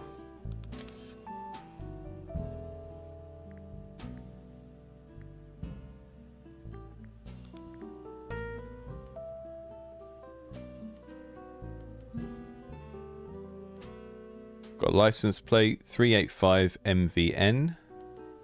It's a van. 385 MVN. I'm going to put that in the database now before I forget.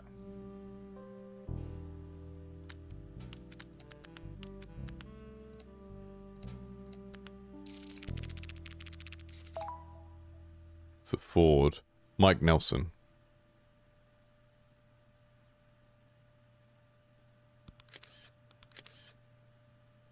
Well, that's interesting.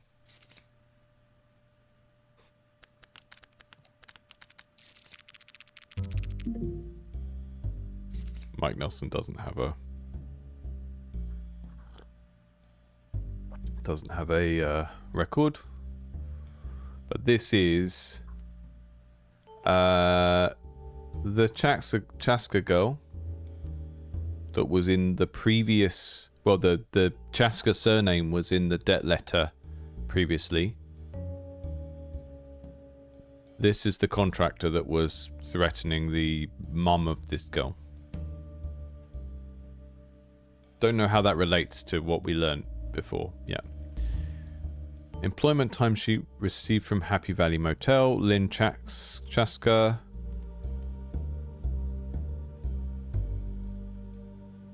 Clocking in and out on the 8th, 9th and 10th of October. 8:30. Working 8 till 12 and 12 till 4. And 7:30 till 10. And 10 till 12. And... okay. And then 3 days off on the 11th. No, not working on the Thursday the 11th. Okay. We've got an interview with Liam Hill at the crime scene investigation report. I'm going to pop over to the conclusion and see what's happened here. Oh, much more complex here. So we've got some specific times we can put in, which we haven't collected yet.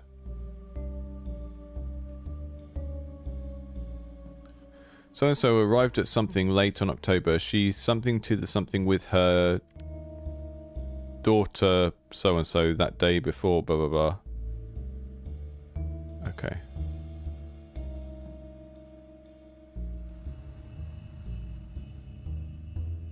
Okay. Yeah, I love the fact that we've just added this extra dimension of the numbers for the times. So it's sort of gradually opening out with more stuff.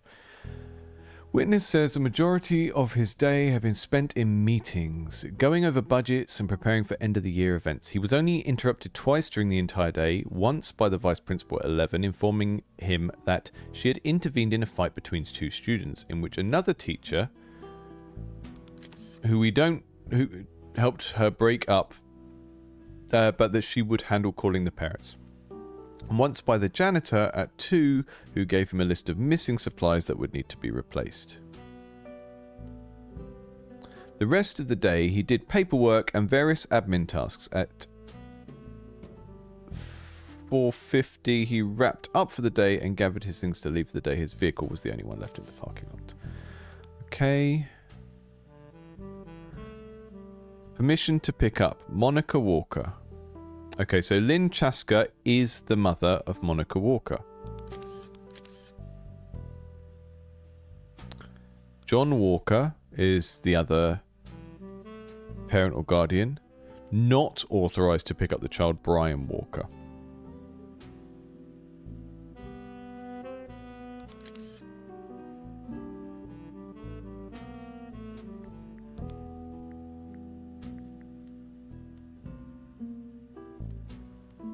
On October the 9th. Okay. So Miss Chaska is Monica Walker's mum.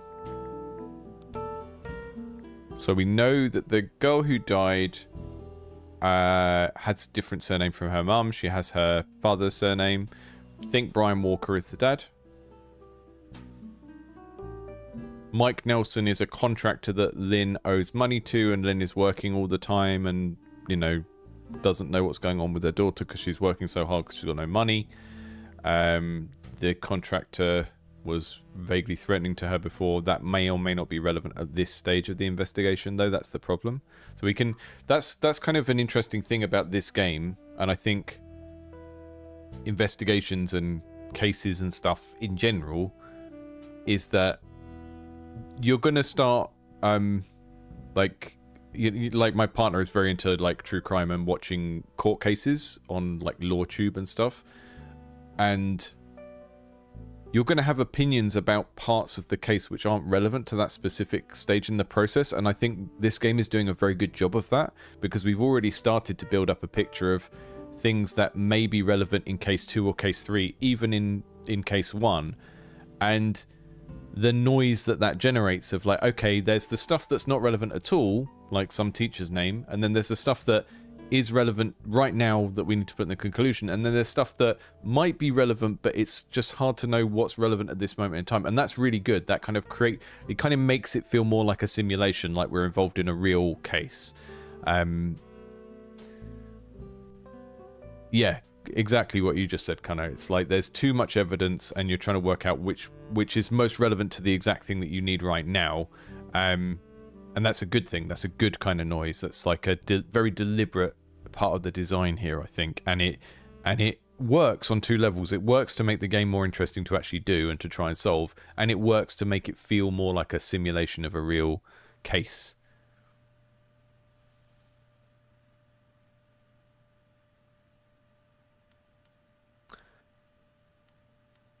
Okay, this is the search party report. Not found. Police and family of friends on the missing person started the search downtown on Main Street and ended at the park. Some of the volunteers found a few items at the park that were submitted into evidence. Other than that, there were no significant findings. A book and a wristwatch. I'm going to zip them in the database now so that I don't forget.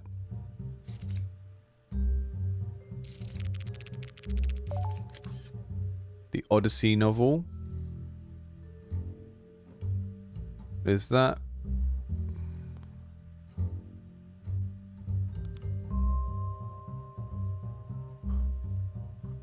Do I really just copy the word wrist?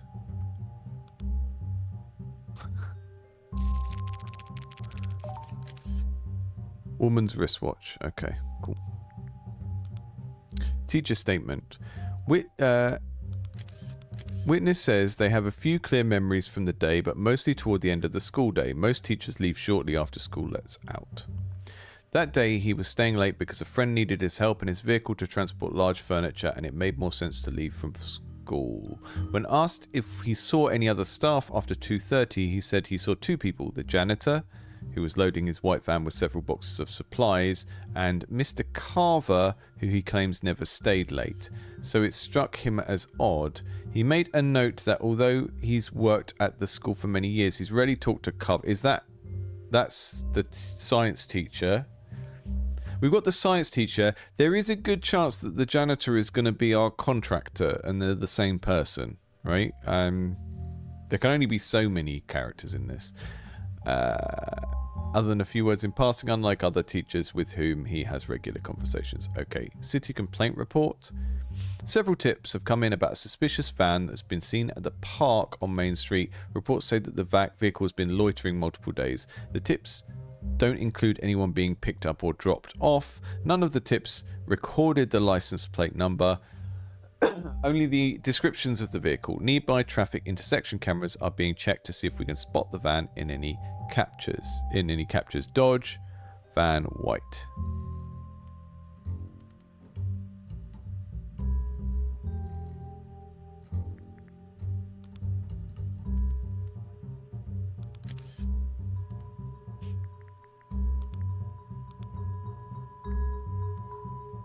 Classroom attendance.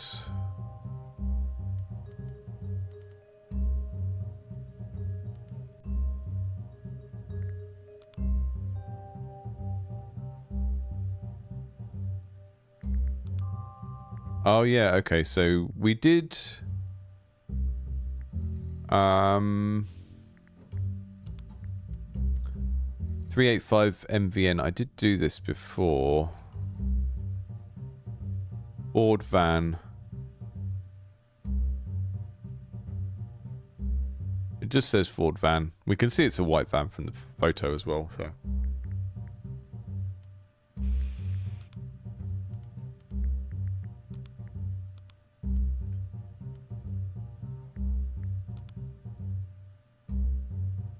Voicemail cassette tape from the Chaska residence.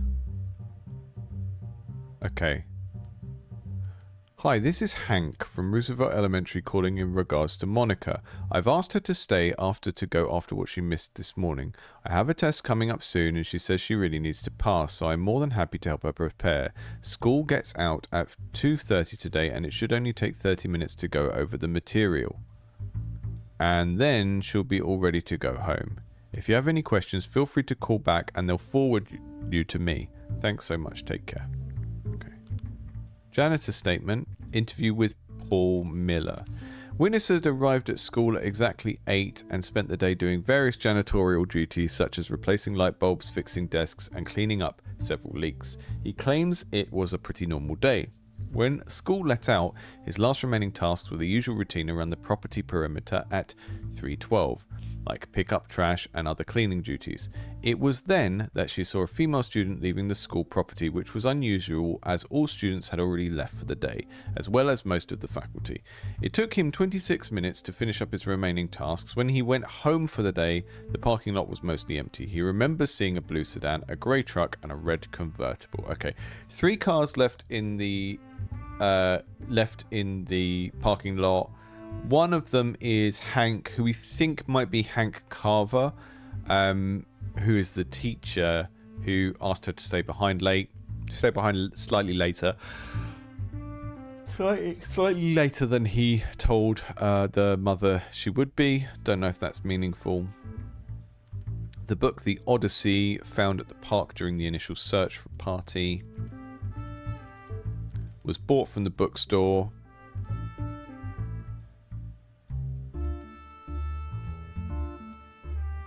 Was also bought with this astronomy book.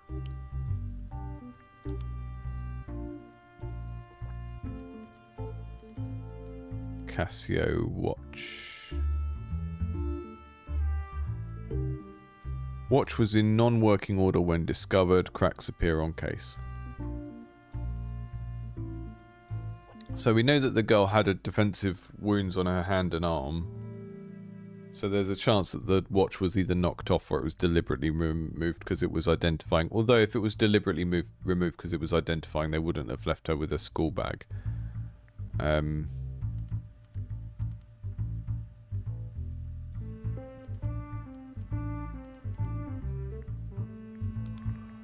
Okay, so we'll go and check out the conclusion.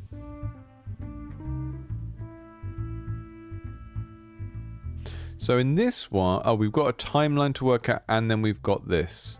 I think we might have to do...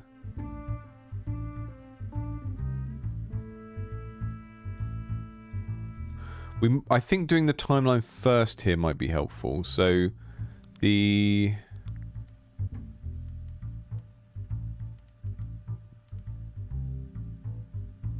Do Do we actually know who that is? I mean,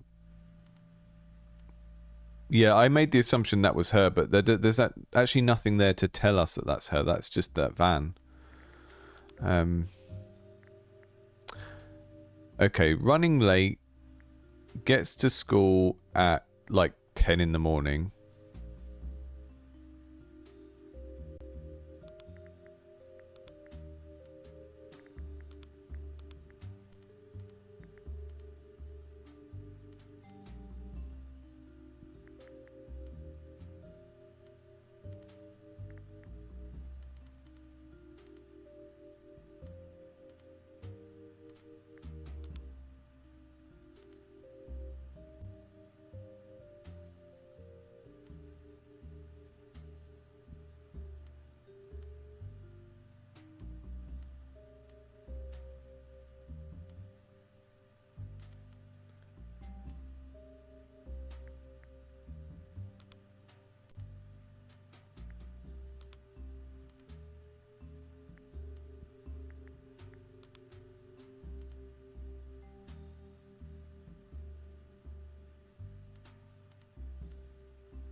At around 3:40, Carver walked by his classroom on his way out, obviously late for something, and seemed stressed and flustered. They don't recall what time it was, but noted that when they left for the day, aside from their car, there was only a blue sedan in the parking lot.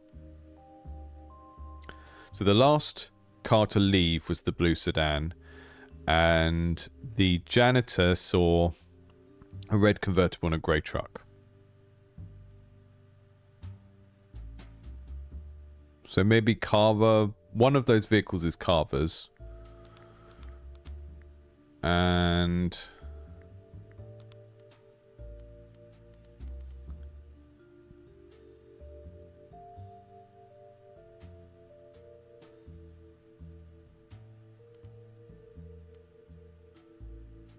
so the girl left the site at like 10 past 3 or something, and then Carver left late.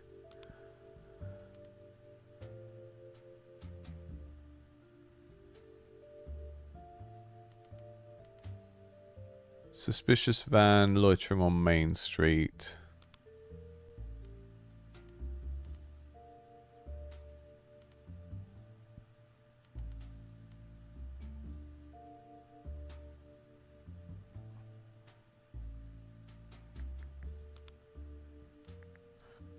Okay. One of these is going to be the 1520, but I don't... Oh, the 1512, sorry.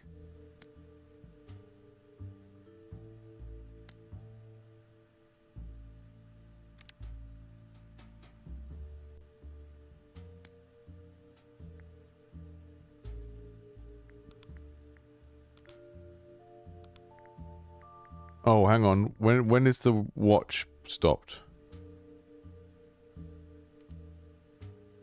Ah, the watch is at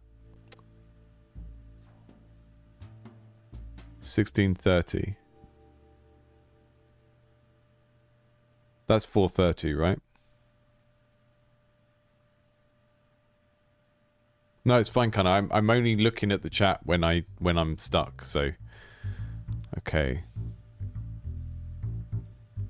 So the last thing is going to be the park, and that will be 1640. That's the last point, is the stopping of the watch when the attack happened, right? So that's going to be Main Street, but that's not the right time.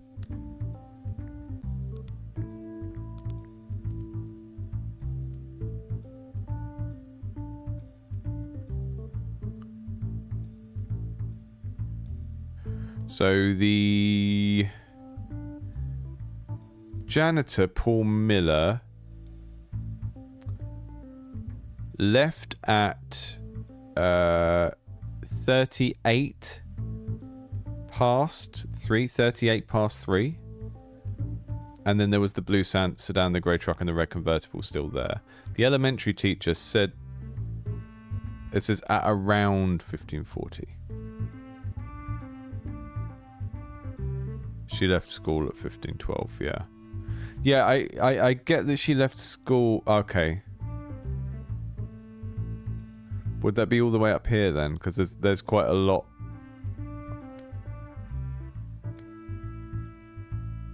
Okay, I'll just put it where the words make sense. So left school at 15:20. We know that that's right. Oh, went.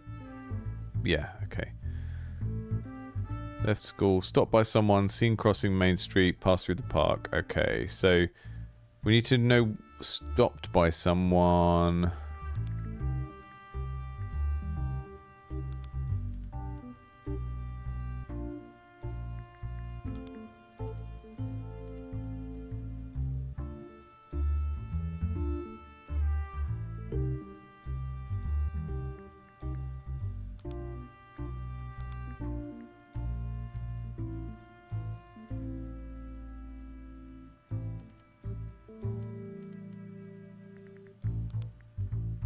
Where is the information about the crossing Main Street or whatever? Because I can see the traffic intersect, but I don't... Is that supposed to be her? We don't know that though, do we?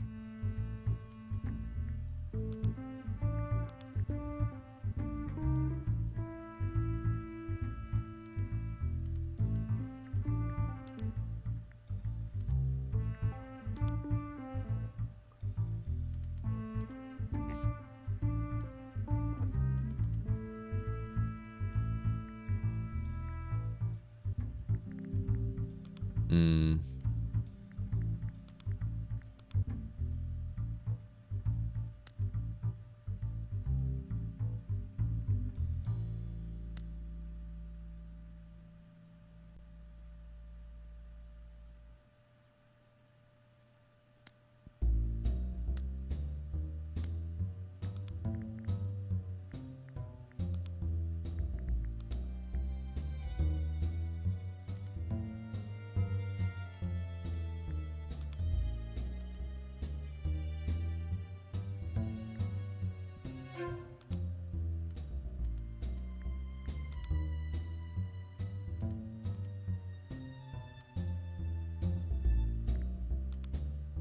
And I mean, Hank Carver didn't have a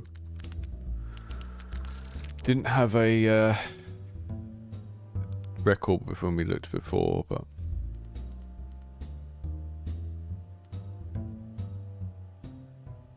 oh, hang on, October, is that October 9th? Is that actually the day today? Yeah, okay, so the book was bought that day at 16:03, so we can put that in.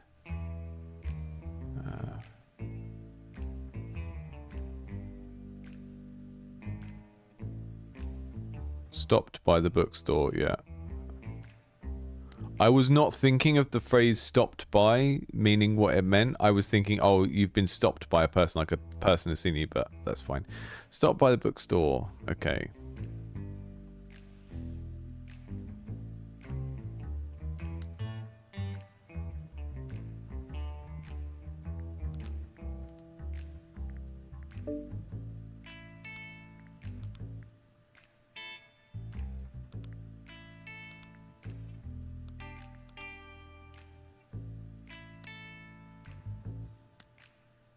I'm going to put 47 in because I know that it's later than that, but that's about as close as we've got. Arrived at school, left school, went somewhere in between school and the bookstore.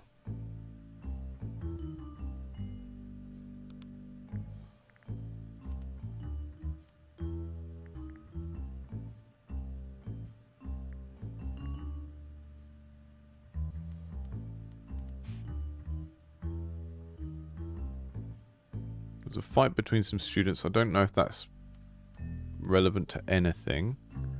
Let's look up John Walker and Brian Walker because we haven't. Did we do that already? Brian Walker, I think, is the dad who's not allowed to pick her up.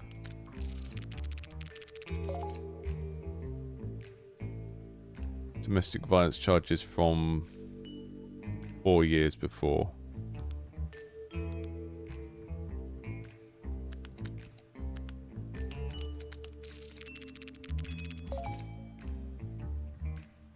Assault and DUI. Okay, both of the walkers have got... both of the walkers have got records. So it's like the dad. Maybe it's the granddad? I don't know. But, yeah. So maybe uncle's allowed to see her, but dad's not?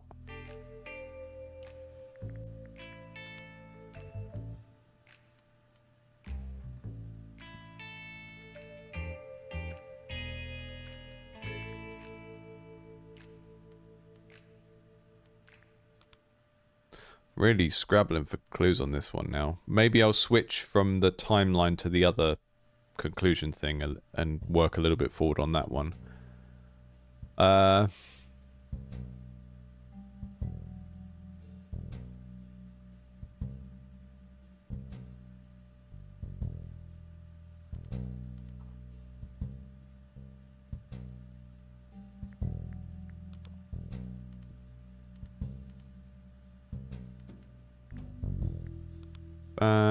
Dodgy fan.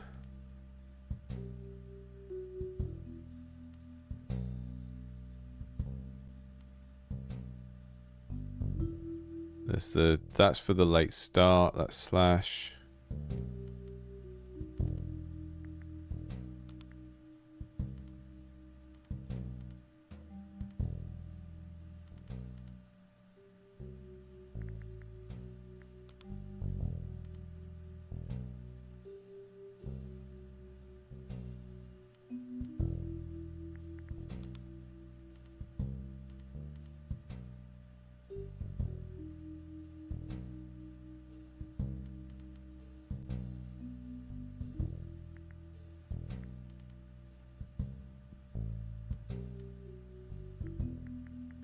Was she working nights at the motel? I think so. I mean, there's a good chance that the science teacher was taking her out in the evenings because she's got this stargazing book, right? So there's some thing going on there, right?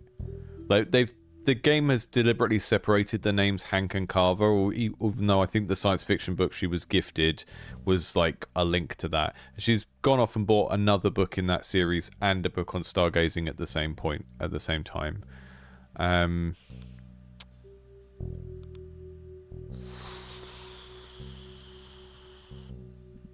But yeah, I mean, no, the mum is working in the daytime.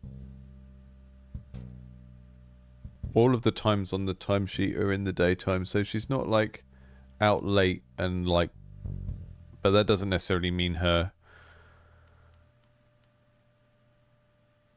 So I'm losing track of which date is which day of the week. That's the problem I'm having here is...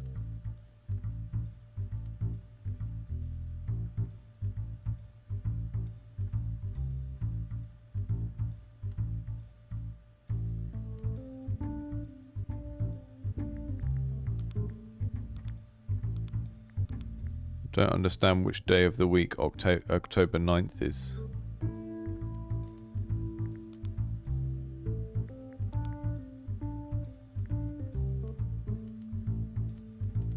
That's taken on 14th.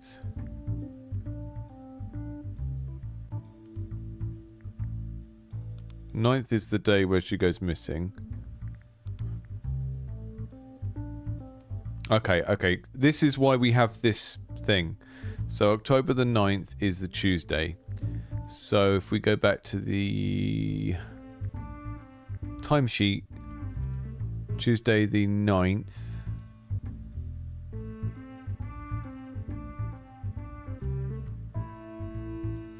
The mum was working first thing in the morning. And she dropped her off late because she didn't get off work. It's weird, isn't it? That's a very short shift. I guess it's cleaning in the morning at the hotel, so I guess that would be a short shift. But yeah, it's... I don't know. Okay, so we'll say Monica Walker arrived at school late.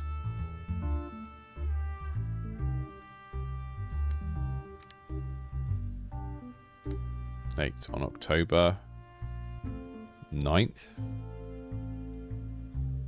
1990. She's something to the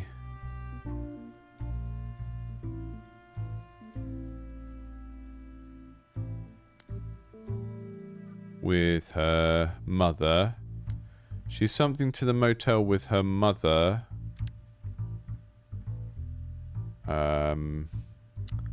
Lynn Chaska. The day before being something off at school. So she missed the Monday off at school.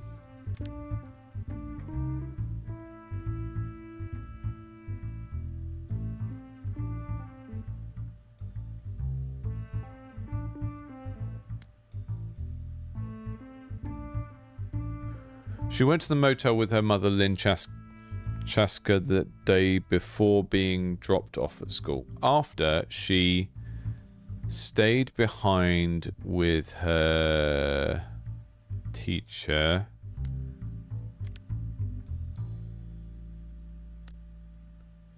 We know it's Hank. We don't actually know. Oh, yeah, it's Hank Carver to go over schoolwork.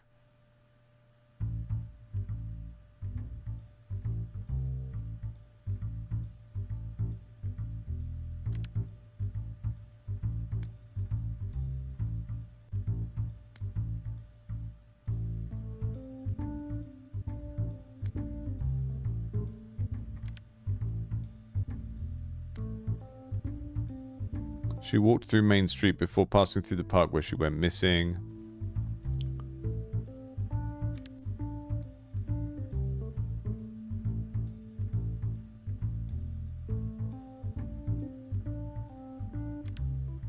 She decided to walk home. Someone never arrived to her.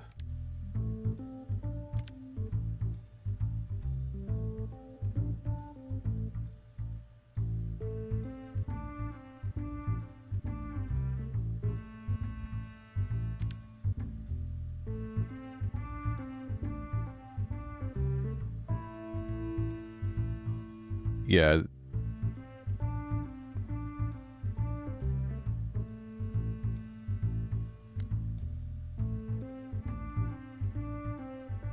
So 947 would be leaving the motel, right?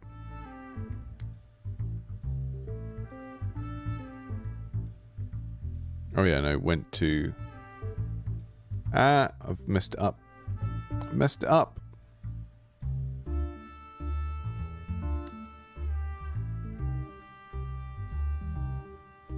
That should be 15...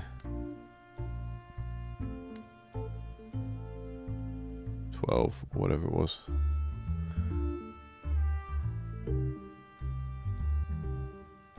So the first one, arrive at school, is 9:47 or something like that. And the first one is went to the motel, which we will get from, if we go back to the timesheet, 7:30 went to the motel.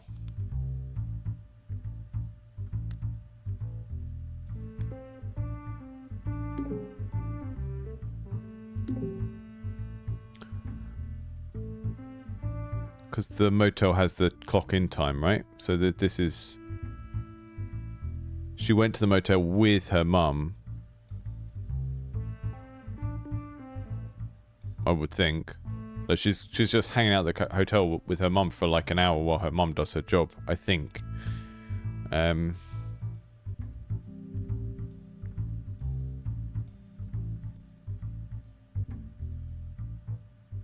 She didn't arrive at school on time because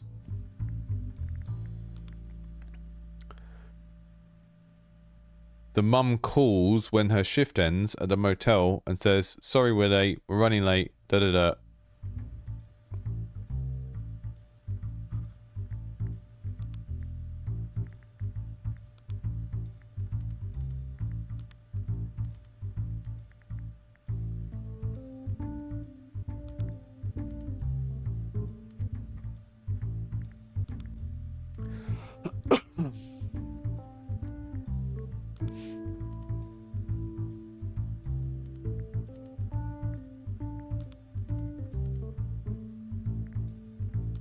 Why don't we have an interview with Carver? That's the thing that's worrying me. What time did the voicemail from Carver come in? We don't know when that was made. So Paul Miller, no, the janitor was the person who got there at 8, so that's where that came from.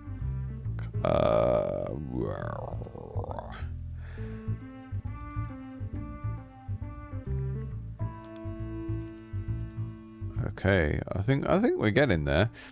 So went to the motel first, and we arrive at the school. We leave the school at 15:12. I think that was right. I'm not sure. Where did we see that?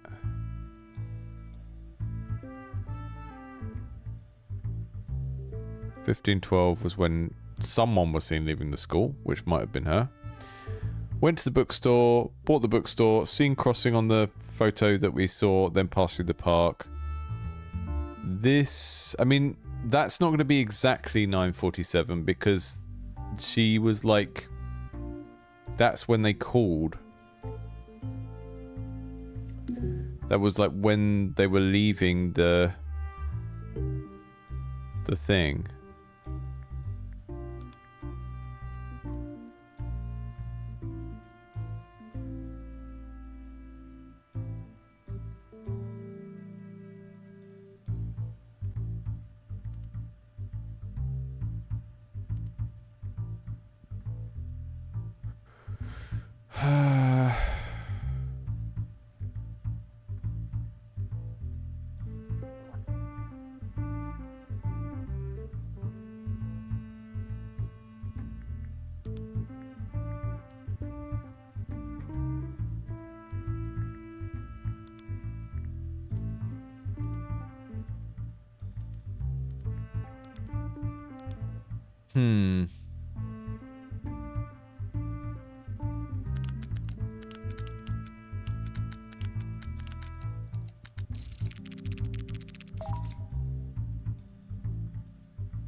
Oh, this is supposed to be someone else who was supposed to pick her up, which would be...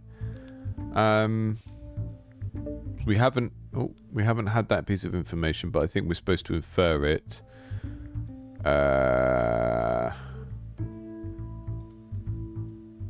John Walker never arrived to pick her up, right? I think that's maybe what we're supposed to put in there.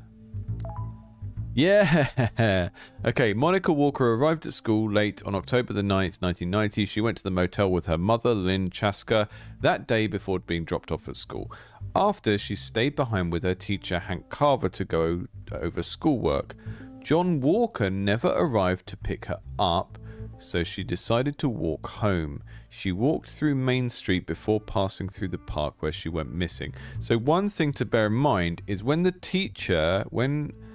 Hank Carver called home to say that she was going to be late because she was staying at school with him, he called the wrong house. Unless John Walker, maybe John Walker lives with them. That's very hard to understand the family here. And that's deliberate and it's very well done. Okay, so went to the motel at 17:30. Where have I got that piece of information? From the timesheet. 7:30, sorry. Arrive at school 9:47. That's not totally right because that's when they left. So it's going to take them however long it takes to like drive from there over to the school, right? So I'm just going to arbitrarily add 5 minutes onto that. But I don't have really a sense of how far apart these are. There's got to be a more exact, like kind of just said, exact time for this. Stop by the bookstore, seen crossing, and pass through the park. I'm relatively clear on these, like that. I feel like we've got these all kind of an objective number on them. So, I guess if we knew what time the school opened, then these other date times might be relevant. Like maybe Mum normally gets off work at 8:30 and then has time to drive her to school from then. But I can't quite get there from what we have.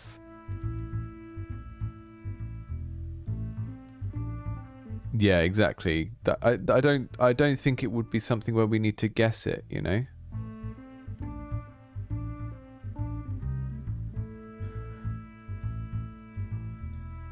There had been a fight between students at 11 that I don't think has anything to do with anything else.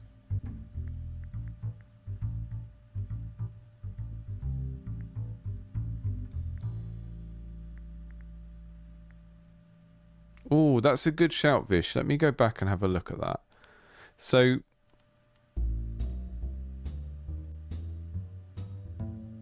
we're saying that normally when there's a gap like this, so on Monday she clocked out between 12 and 12:30, so that's a break, right? But on Tuesday she came in and then okay, yeah, so what's the exact midpoint between those two times is that's 13 minutes plus 21 minutes is 34 minutes, so it would be exactly 17 minutes if we were going to halve that, right? So that would be so every time I look back at this image it hurts my brain. That would be 9:47 plus 17 minutes, which would be 10:04. If your guess is right, then that was amazing, but we'll see. Arrive at school. Let's say 10:04. Was that right?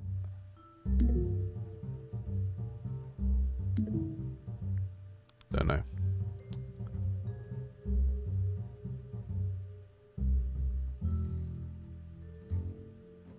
Right, yeah, I do think the reckless driving is probably to do with to do with having this difficult life, you know. It's like a I think they're doing a bit of a social commentary here in this game. They're doing a little bit of a Bowling for Columbine.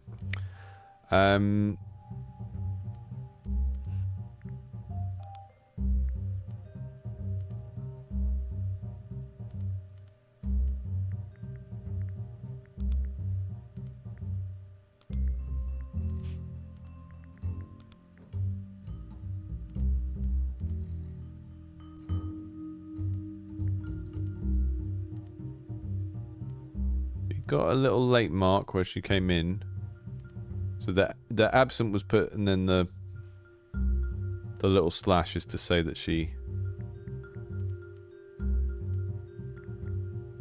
came in late.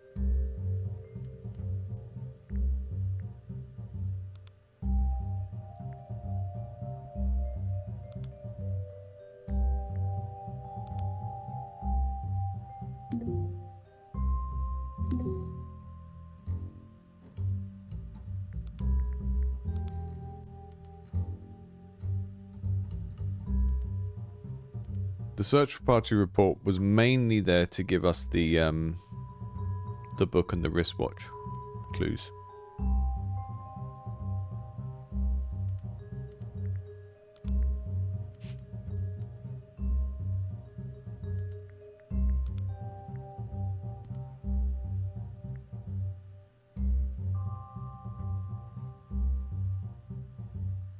I'm just going to put 11 in because it's the only other number that we've got. It shouldn't be right.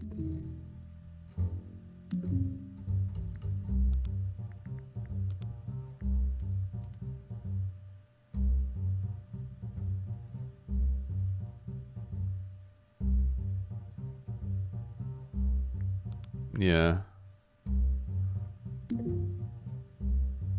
It's just weird because you wouldn't get the...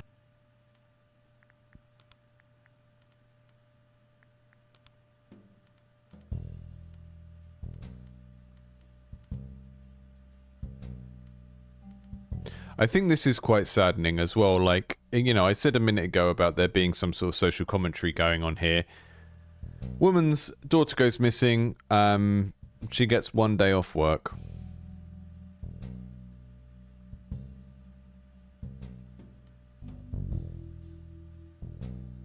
And straight back afterwards.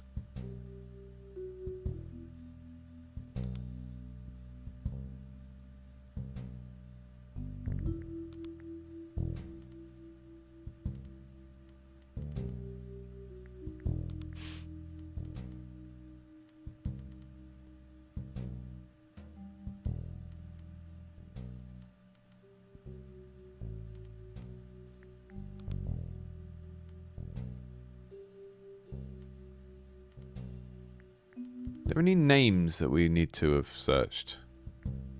Because most of what's happened so far is all of the searching for people's criminal record hasn't thrown anything up because it seems like the person that's done the bad thing is not someone with a criminal background, right? Because it seems like it's going to be the teacher. I haven't looked Liam Hill up in the diary in the database, but I will.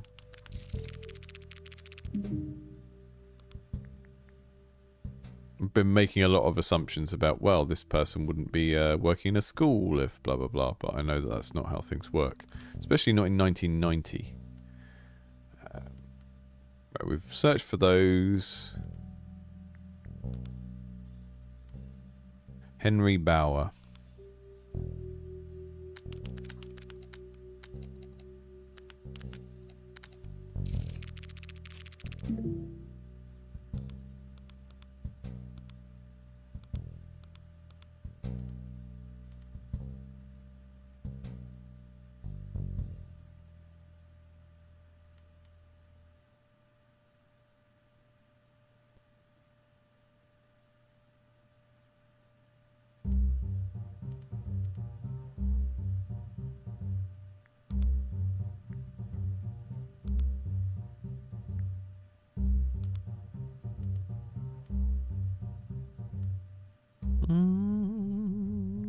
I'm completely stumped now. Alas. I thought we were going to finish the second chunk, but I don't know if I'm going to be able to.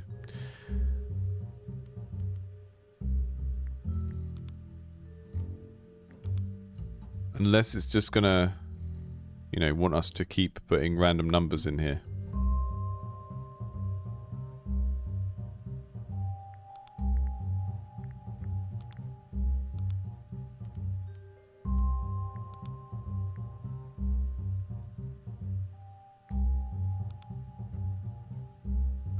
I mean, it's between the timesheet and the administration's note.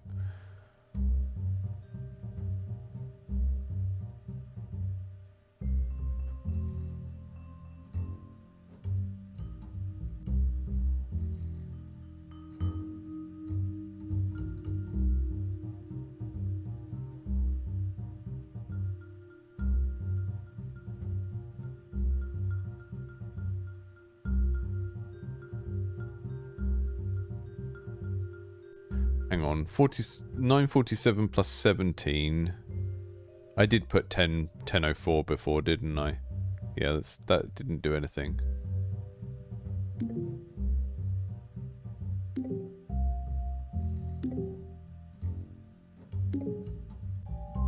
I'm trying to work out if there are some positive and negative sounds in the...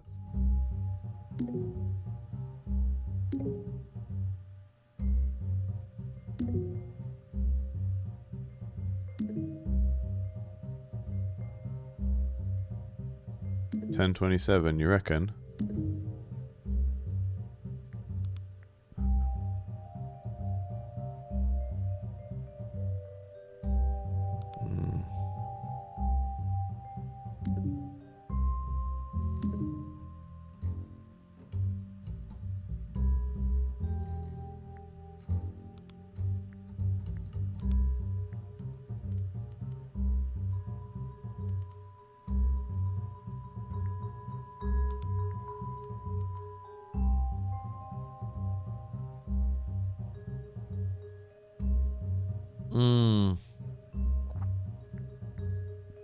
Yeah, I mean, the problem is we don't... Oh, no, hang on. Okay, so, Kana, you've got... I think you're on the right track. We need to work out when school normally opens. I don't think we should have to assume that it opens at 9, though, right? Because there should be a... There should be a piece of evidence that tells us when school opens. They've been quite thorough with how this is designed so far. So, yeah, she normally leaves... Mum previously, actually, has gone to work at 8:30 the day before. So that, to me, suggests that school starts before 8:30. And the day after...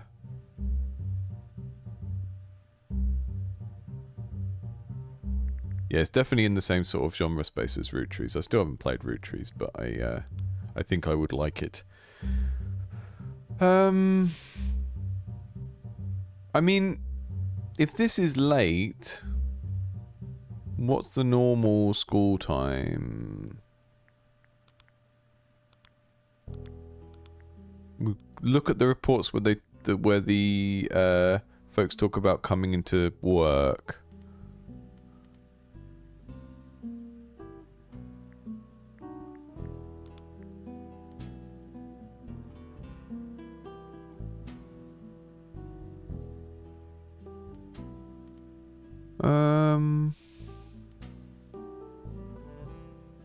We know the teacher's car is the blue sedan. Doesn't really help us with anything at this stage. But that does mean that we know that Hank Carver's car is one of the other two cars that's not the blue sedan.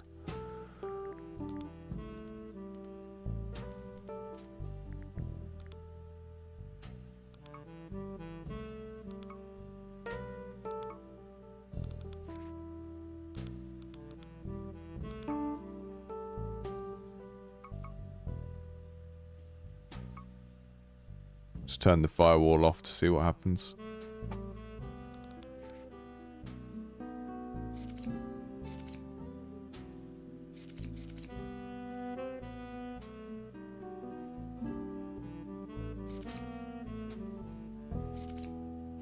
Paul Miller, I think, is the janitor, isn't he?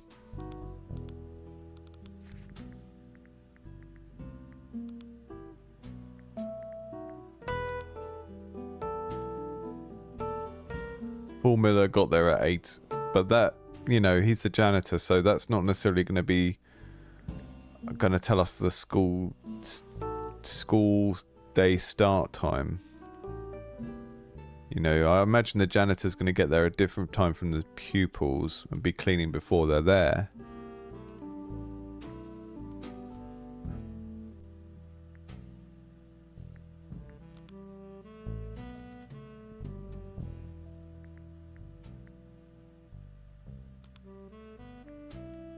Yeah, we are missing something, but I don't know if that's... The game is wrong, or... Have I just not found something? Have I not looked up something or someone that we should have found?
Alas, I don't think we're going to get any further with this. I am completely stumped, and I can't see anywhere else to look for information. Really, I'm stuck.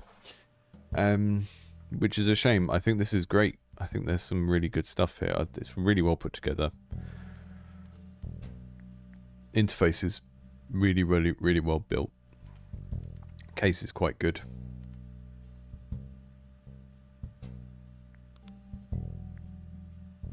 I think unless we know this time, it's kind of difficult to...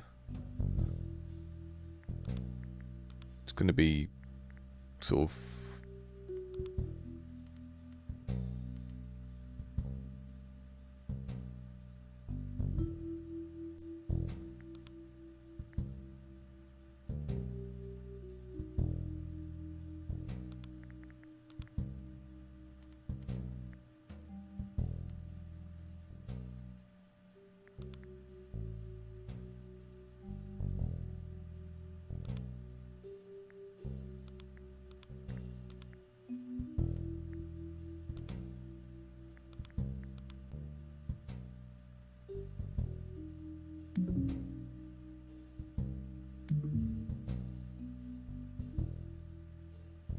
Change this to 1500 because that's when school was. That's when she was supposed to leave school after her extra class.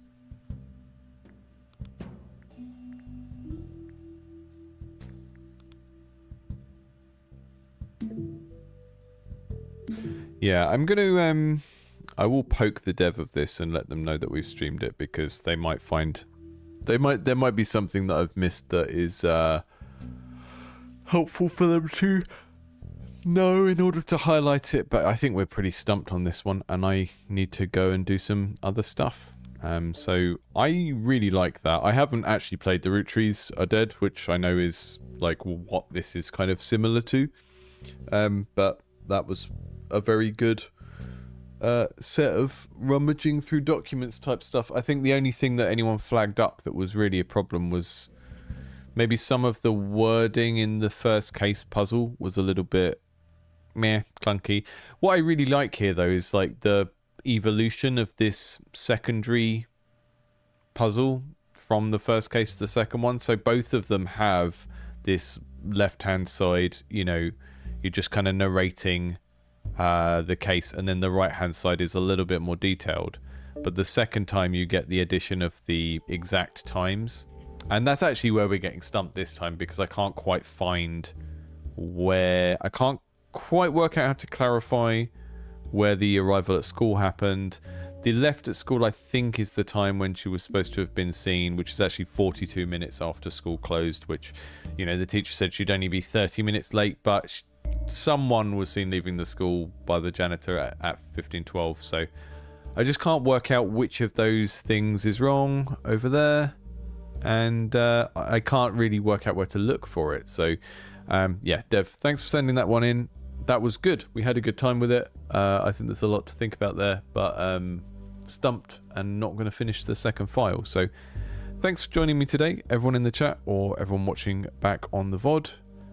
If you appreciate this kind of stuff and me doing this kind of stuff, I know it's been a different sort of stream because I've been sat here puzzling things out for a lot of it. But do give us a... Oh, we just got a mail in the game. Do give us a like and stuff like that. Consider heading over to patreon.com/indiegameclinic and seeing what that is all about. I paired this up with Petrichor Lane today, which was one of our patrons games. So, you know, the patrons are the people that allow me to do this. It's a little bit too niche for this to be a channel that runs off of AdSense and stuff like that. So I'm very grateful to everyone who supports the channel through Patreon. Patreon.com/indiegameclinic. I'm going to see what this mail is before we shut the game down. Because like I closed down the...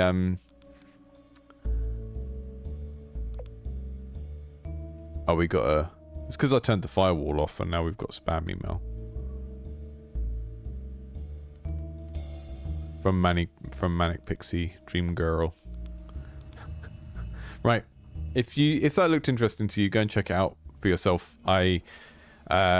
With puzzle games, I never play the whole thing on stream anyway because I don't want to spoil it for people because they're very much like you need to play it and not watch someone else play it. But yeah, great. Check it out. Link in the description. See you later. Have a good day.